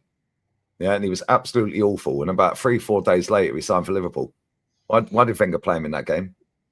And now we're letting him back at the club. Why? Why is he there? Is the next one going to get peddled up? Oh, yeah, we'll give you a little gig, mate. Keep your mouth shut. Yeah, let's be real with it. Yeah, he won everything at Liverpool. Literally everything. Champions League, FA Cup. He won the Prem. I think he won a League Cup as well. I think he's won everything at Liverpool. That's the only player we've got all of the add-ons for. He might be doing what Henry did, didn't he? I mean, he used to go, when he wasn't even at Arsenal, he used to go and train at was he playing Turkish football? Who? Let me just check it, because I know that Leox is training with us. It's all over the news, but I think he's in lieu of getting fit for his next club. Let's have a look. Oxlade-Chamberlain. Well, Henry did that, didn't he? When he come back from who did Henry play for in America? New York, something in New York. Is it New York Bulls or something? New York Cosmos or something like that. He used to come back in the winter and train at Arsenal, didn't he? Yeah, apparently he's at Besiktas. He's at Besiktas. Oh, he was at Besiktas. Let him go. So they've get him go. So he's come to train with us. Yeah, because he's looking for a new gig in January, isn't he? Well, Besiktas don't want him. Is Ollie still the manager, or did he get sacked? Oh, he got sacked, didn't he? So the manager said, "No, Oxlade, you're not for me, mate." So now he's come to train with Arsenal. New York Red Bulls. He was. He's come to train with Arsenal, and he'll probably get a gig at fucking. He'll probably go to Luton. That's what I said. He probably will go Luton. Yeah, go Luton with Jack Wilshere. And then they'll fast track him into management. is his missus? And they got a child together in England, isn't it? His missus, she. Fuck knows. I didn't even know he was training at She's Arsenal. bubble He'll do all right at Luton, though. Oh, Jack bubble Wilshere bum, will do all all right. that rubbish. Little mix, pick a mix, what they should call themselves. Is he still with her? If he can get, if he, what's the name? if the Ox can get fit, he'll do all right somewhere like Luton. Well, mate, he might end up getting a gig in the fucking Prem, Burnley or somewhere. You go West Ham. Yeah, maybe. Yeah, maybe. Big up to Danny as well, man. Danny's unleashed the whole duffel bag into this chat tonight. You're crazy, brother. Super sticker on that one. Super sticker on that one. Fucking hell, Danny, you're mad. Appreciate it, man. Big up, Danny. Massive. €100 euros on that one. Big up, Lee, as always. Suave o'clock. Big up, Lee. Another 100, bro. You're crazy. You just dropped 300 euros into my chat. 600 Whatever job. What? Overnight. Huh? He did 600 euro super chats, right? He did 100 euro super chats on Shane's on Thursday night. Oh, whatever job Danny's got, can you tell me, please? Because I need to get out this YouTube. Broker. He's like a stockbroker, isn't he? He's got to be. I'm going live tomorrow, Danny. Get your super chats in, Danny. Only joking, Governor. That's mad, Danny. I appreciate it, man. Now you've been here for years as well. At least Liverpool got a win this weekend, mate. Yeah, that's why he's happy. Liverpool won at the weekend. Yeah, he had a big bet on. He must have had a big bet on, and he's coining it out. Did you see the goals? Did you see the goals? Did you see Liverpool's first goal? Martinez, in it. He had a Willie Young moment. Oh, by the way, bless his soul. Rest in peace, Willie Young. Yeah, man. Oh yeah, Willie. Yeah. R.I.P. Willie Young. I said that on the watch along the other day, and Ola, I don't know how many cans of Carlsberg he had drunk or how many slips he'd smoked. Yeah. He goes, "What? Will Young's died?" He goes, "Will Young from Pop Idol." I was like, "For fuck's sake!" Kenny, the thing is, you never used to think much of Willie Young. No, I didn't. Hey, come on! He stopped Paul Allen from making it 2-0, didn't it? The FA Cup final in 1980. The most blatant red card you'll ever see in your life. I was there at Wembley. I went like that when he done it. You know, that's more of a red card than, you know, remember 5 years later, Kevin Moran against Everton. That's more a red card than that one on Peter Reid. Now, this comment right here, big up Hendon as well, yeah? All this XG and stats bollocks is brought up so people are able to make something to discuss on these football shows. Otherwise, they don't have enough content and everyone just tunes out. Facts. Right. Because the people they're getting on these shows are, mate, they're just boring, aren't they? They got the personality of an ironing board. Like, real talk, like, literally, who wants to listen to Alan Shearer? Like, let's just be real with it. Unbelievable goal scorer. Yeah. But you ain't sitting there tuning in to listen to his insight on football, are you? And if you are, you'll be asleep in 2 seconds. Thing is, Lee, though, you say that, but if you think about the staple diet of people who watch TV these days and don't watch stream, the people in their 30s and 40s, and even you want to go up to like the 60s, they'd rather watch Alan Shearer than, you know, who's that Karen? You know, what's the name? Karen, she's on Strictly now. Karen Carney. Or they'd rather watch Alan Shearer than Joe Hart. That's the name of the game. Alan Shearer will always get work on reputation because you just need to sign up to DAZN España, mate, because we're watching all of their content on here, mate, because the birds are fit. Every single one of them is absolutely unbelievable. Do they play the game? They present the show. Are they presenters? No, they're just presenters. Oh, right. But the bird, I chat. No, they're all Spanish birds on it. She's Spanish, is she? Yeah, but she don't get a gig. Yeah, she don't get a gig. Yeah, not I've seen her. The bird who does the she's a rally driver. She does Dakar Rally, women's rally driving and all this. She's doing the football then. No, she's on the rally side of things. Pro. Yeah, I wouldn't be going to work. I can't lie. Yeah, mate. The F1 birds fit. All the DAZN's football girls are sexy, and then you tune into Sky Sports and see Sue Smith. I got breaking news. Eddie Aluko. I've got breaking news. I was slagging him off earlier, called him a rat because he looks like one. But Gary O'Neill has withdrawn from the process to take charge at Wolves. Gary, I take it all back. You're not a rat and you're not a snake. Oh, actually, no. Hold up. Wait a minute. Who's the Wolves manager? They ain't got one yet. Well, they'll have one. He got sacked. Pereira got sacked. Yeah, that doesn't mean he's not a rat yet, Kenny.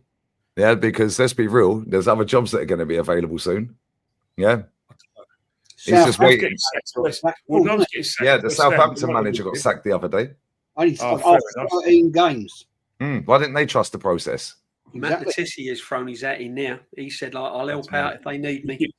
I mean, that Norbert is still talking about, he's still talking about COVID, and I mean, like I said, free speech. I don't want to hear about you talking about management. Stick to, going on Bruckdown channel talking about free speech.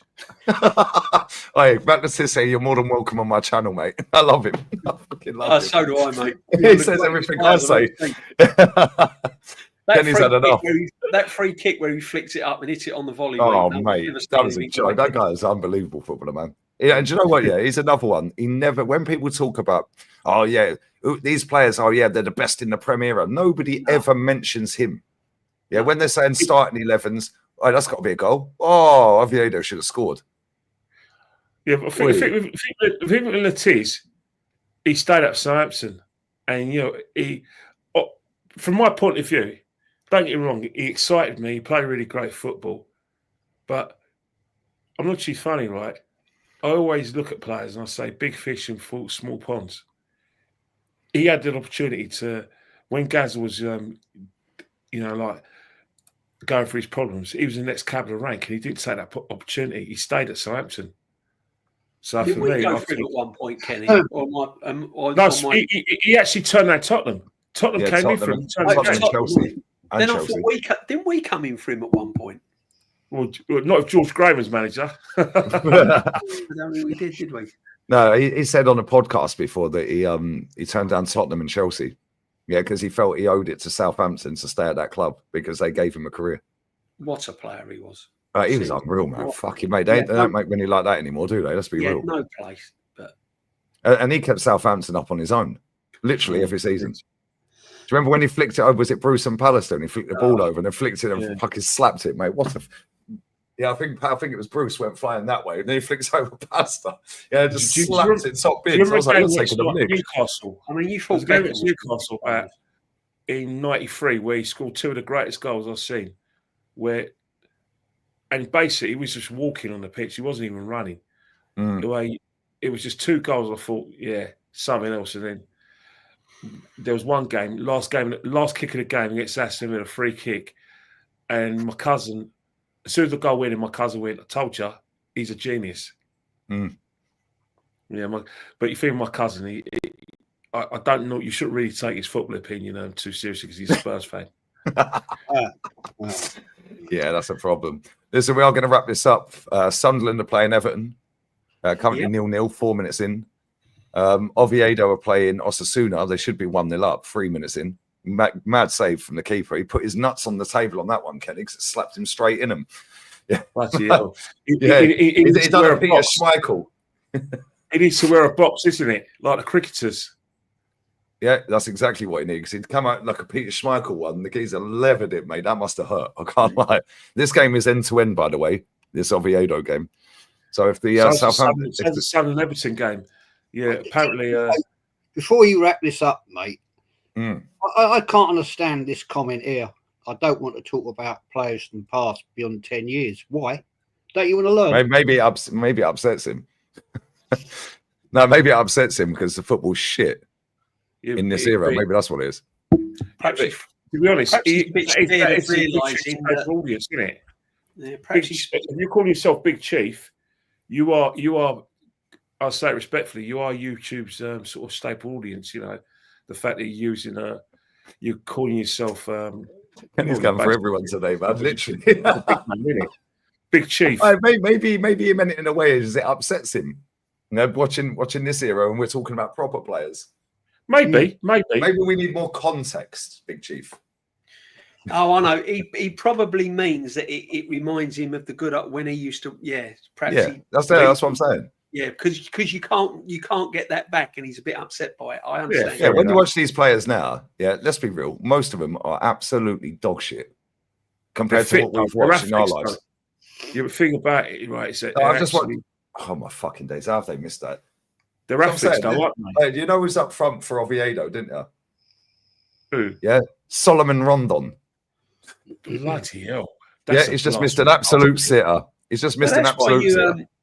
But before you wrap, though, Lee, that's why you have to admire people like Ronaldo and Messi, because they've done it through generations. Football has changed, but they've still kept their kind of levels up. And you have to admire that, because there's a lot of players back in the day that were brilliant.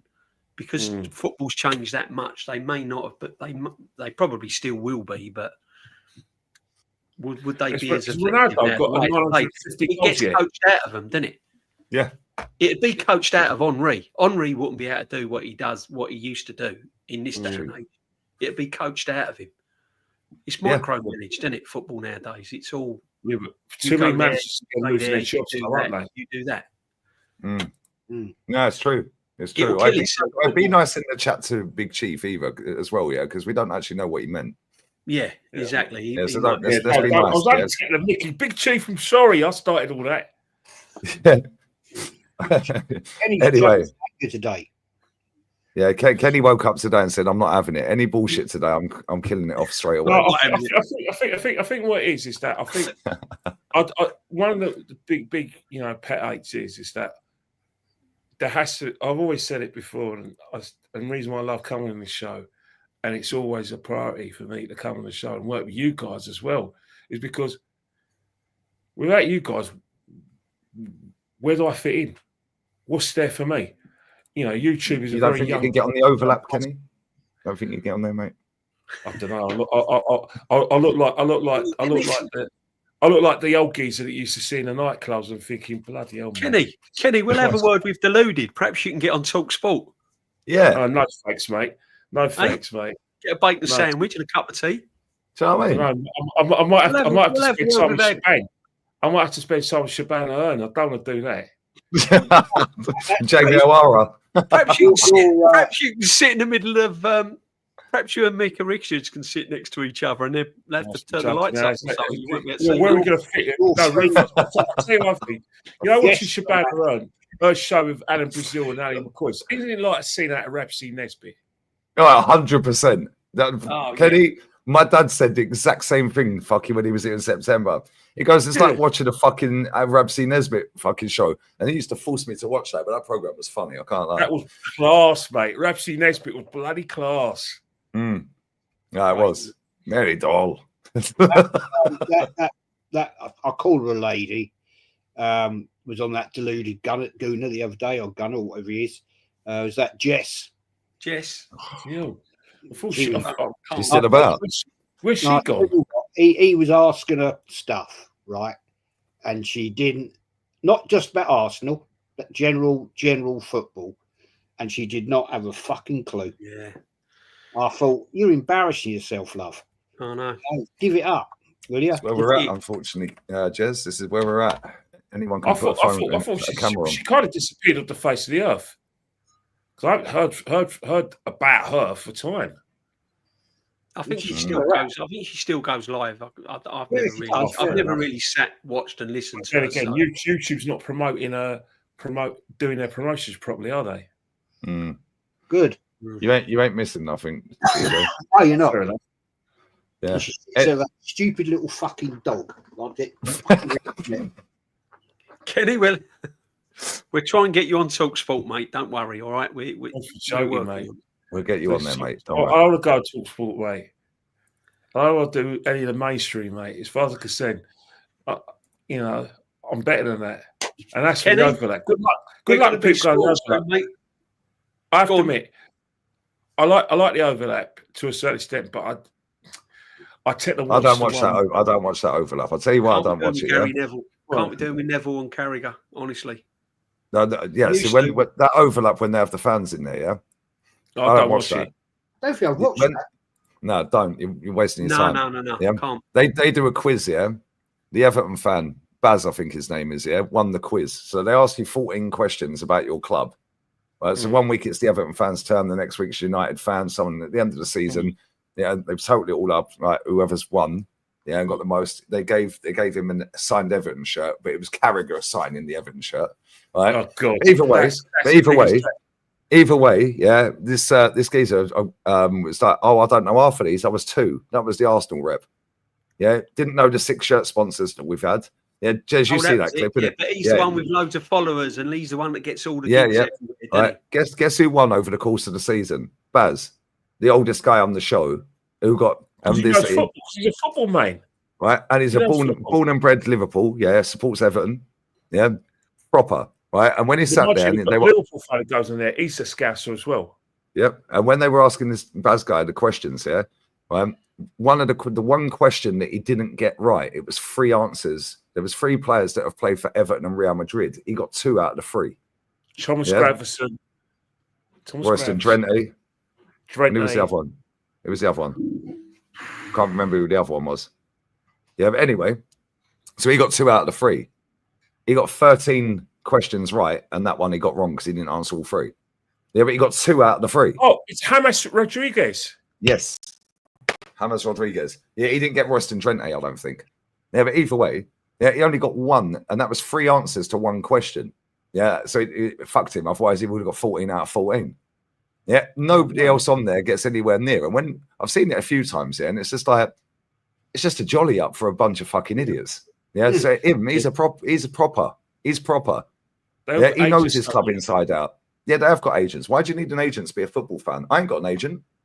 What do you need an agent for? Yeah, because simple reason is that at the time, yeah, but I say it respectfully. No, I say it unrespectfully. Fuck them. No, all right, I say, all right, you guys have run. I get the impression that you guys have run businesses, so you know how to do the business side of this. So you don't need someone to draw you a picture. Now, a lot of it's not to do with that, Kenny. It's they just want to milk as much money out of being a professional football fan. That as well. But you guys, if some agent came up to you three and said, "Oh yeah, well, you tell her to get stuffed. You've grown, man. You know what some."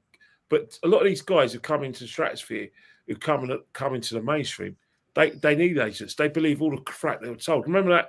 What's that? Remember at time 7 or 8 years ago when we were going on AFTV? There was who's this Total Fan TV, whatever that guy is. Ross Smith. Yeah, that's Goldbridge's agent. Him and his like merry men were going up to everyone who basically got a few views on AFTV and started scatting everyone. Oh, yeah, he's Goldbridge. He's Goldbridge's agent. He used to work in the selling the corporate boxes at Man United. Yeah, and his dad was Maradona's agent. Yeah, that's it. John Smith. Oh, Everton 1-0 up. Great goal by Chai. Thanks for ruining that for me, mate. I'm about 40 seconds behind. I'm so sorry. Sorry. No, I'm joking. No, but he was Arshavin's agent as well, that John Smith. But he's that Ross Smith. Yeah, he's Goldbridge's agent. But it's what it is. Anyway, it's 0-0 Oviedo against. Oh, look at Grealish. Oi, yo. I thought that was Grealish, and he's number 10. Who's number 10? I told you, you gave it away. You gave it away. Oh, I thought Grealish was number 10. Then I've clocked here. Fucking hell, what a goal that was. Oh, Grealish is number 18. Yeah, I thought that was Grealish. I could only see the back of him. Pause. But anyway, we are going to wrap this up and get onto these watch-alongs. What a goal that is, man. The way you just dribble around them was crazy. See, that's proper dribbling. That's how you dribble round players. The last goals at Goodison Park. In die. Yeah, I think he did. Yeah, I think he did. He's got the last goals. Look at this. He took it on the right. He cuts inside. He drives forward, dribbles round 1, dribbles round 2, 3, 4, bang, top bins. Hold that. Yeah, that's right. It was Southampton, isn't it? It was Southampton the last home game for Goodison Park. He scored a couple of goals. That might get VAR'd out because that geezer fell over like a fairy from Barry's challenge on him. What a goal that is, man. That was class. Keeper was rooted, man. He couldn't move. Mad. Anyway, we are going to wrap up. Bless up to everyone locked in. Big up to Andy for the super chat as well. Do you guys think Arsenal beats Bayern this season? Mate, after watching Bayern Munich this season, bro, they're a fucking problem. Yeah, they're a problem. Yeah, and whoever plays left back in that game, has got to deal with Elise, and he is on fire. Yeah. Calafiori. Guarantee he gets sent off. Set pieces against teams like Bayern, unfortunately. Is Alphonso Davies fit? You need something else. Because I I'm know not sure. Conrad Lima plays at left back for them. I was hearing. They've got a Yeah, young lad called Cole. Yeah, a young lad called Cole. Yeah, off the bench. 13-year-old. Mate, the 2 goals he scored for them so far are unbelievable, mate. Yeah, what's the player? Is he like German Max Dowman? Pretty much. Anyway, bless up, bro. Do we think we're beaten? It's going to be hard work. Ask me when the lineup comes out, Andy. Yeah, because if he has Marino up top, mate, it could be a problem. Let's wait until the final, Andy, and we'll see. Yeah, play him in the final. Fuck the group stage. We'll see him in the final. We'll see Germans. I've got to say that quietly. My neighbour's German. But anyway, big up to you, Andy, for the super chat. Big up Danny for dropping €300, man. You're crazy, brother. Yeah, and American Football Fanatic as well. Bless up for the membership for 16 months as well, bro. Big up to everyone who's commented in the chat. And Jezza, what you got coming up, mate? No show tomorrow night, be Wednesday, because it's Champions League night tomorrow night. So the old school show will be 6 o'clock Wednesday. And I'm going to, as of next week, each week, I'm going to get a different guest on who can come and join the old buggers and chat about football. There we go. Jez is Arsenal. It is pinned comment, guys. Same along with DJB. What you got coming up, mate? And get better, mate. Hope you get better. Yeah, I feel I've been a little better as the night goes on. Tomorrow I'm doing a post-match reaction, 10:30, because I didn't do my sit back. Before that, we're doing the retro show. It's later than advertised, me and Shane, but we are doing the retro show tomorrow after the Champions League. And then I'm doing my post-match reaction live. Wednesday, doing the Wednesday mingle, little chat and a good old bit of fun with Nortski. On Thursday doing a tea time. Thursday doing a chat as well, Kenny Ken. And tea time show. Yeah, and hopefully get Jez along as well. So, and if he's free, so whoever wants to join it, all good. I'll be there, mate. I'll be there. Happy days. Kenny Ken 1972 on Insta. What you got coming up, mate? Well, watch the game tomorrow. Watch the game on Saturday. Do the fan cams of you afterwards with Jez on Wednesday, with DJB on Thursday, DG on Wednesday. Oh, you've got DG Wednesday. Yeah, you always forget that. That's disgusting behaviour. Yeah, so it's got to be like busy as lot. And then afterwards, we're all going to have a bit of a rest because it's going to be an international break. No. We're not all going to be having a rest, Kenny. La Liga 2 is being played. Yeah. Oh, right. And it's better than the Prem. Trust me. La Liga 2 is better than the Premier League. Can I just say, Kenny, we won't be resting soon, mate, because I've got my eye on the Ashes. It's there. It's nearly there. Yeah, but you know, the first ball's to be bowled in Western Australia, Perth, but it's going to be kind of like Australian time. About the first ball's going to be bowled at 3 o'clock in the morning because it's in Perth. Yeah. Perth is a 3 hours difference from the rest of Australia. Got to watch it, Kenny. Got to watch it. I'm afraid. Well, I don't think these two are going to watch it, so we're going to have to be the eyes and ears and the cricket experts. Actually, I do actually watch the Ashes. I ain't got a lighter, so I'm going to go and spark a cigarette off a toaster. I'll be back. You're not waffling about cricket. We'll do a little live if you want, and do a little post cricket match reaction if you want. I don't know, man. It's got to be pretty early in the morning, isn't it? No, we're trying to do it like next couple of days or something as the innings are going. I don't know. Like, Jez, you're going to be up for the Boxing Day test, in the MCG. I will actually, because that is. Yeah, I like the boxing. I like the G, but yeah, you never know. I won't watch all of it, but I will watch a bit of it. Yeah, but if you notice, right, the fourth test is at the G, and by that time the Ashes is over, isn't it? Yeah. But Kenny, you're going against the grain there because you said about football not being played Boxing Day, and I agree with you. And now you're saying watch the cricket. No. Yeah, but I think the thing with the watching at the G is that look.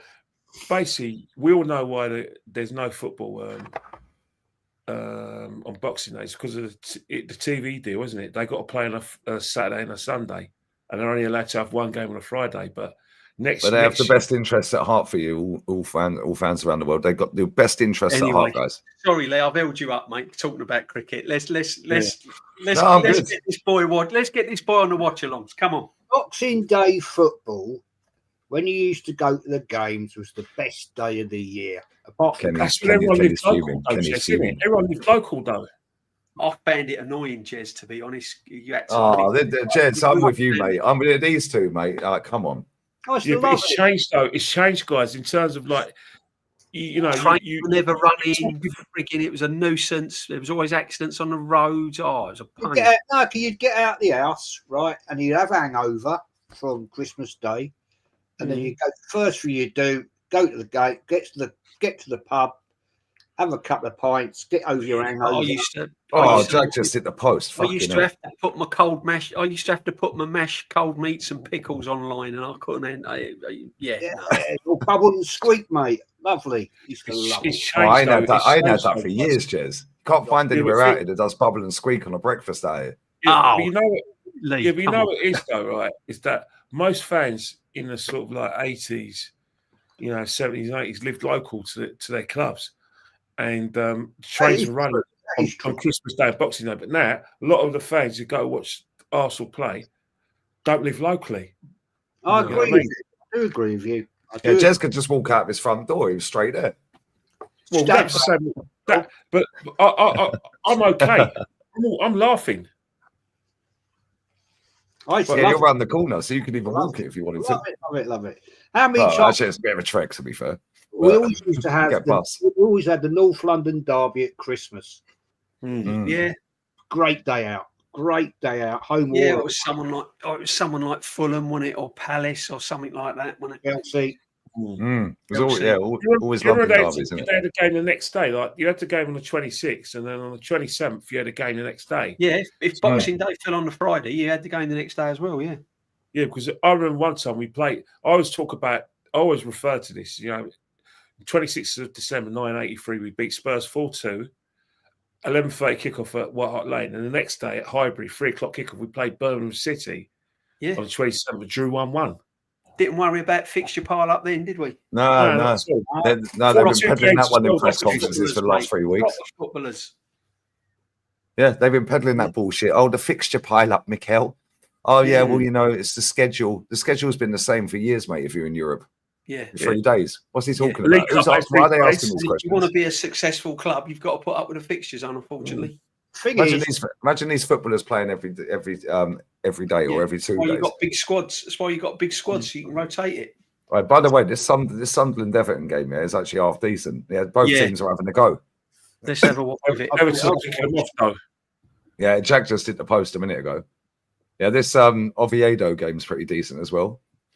But listen, we are going to wrap this up. Yeah, big up, Always guys. appreciate you. Big up Shane for the raid just now. Big up guys. everyone who's raided from Shane's channel. I'm going to raid the Reacts channel 24 minutes in on the Sunderland game. 1-0 Everton. The goal was amazing, by the way. And 23 minutes in on the Oviedo game, 0-0. So make sure you raid the spam the chat when you get there if you're coming over. And yeah, man, bless up to everyone locked in. Big up Jez, DJB, Kenny. All links are pinned. Big up Shane for the raid. Big up Danny for dropping €300. You're crazy. Big up the American football fanatic. Big up Andy for the super chat. Big up everyone who's been in the chat. Everyone watching on playback. Press the hype button. The hypes have reloaded on a Monday. So once it's processed, press the hype button. It'll boost the video. So yeah, bless up to all you lot, and I'll be there in literally 90 seconds. Love. We're out, peeps. Laters. Big up, everyone.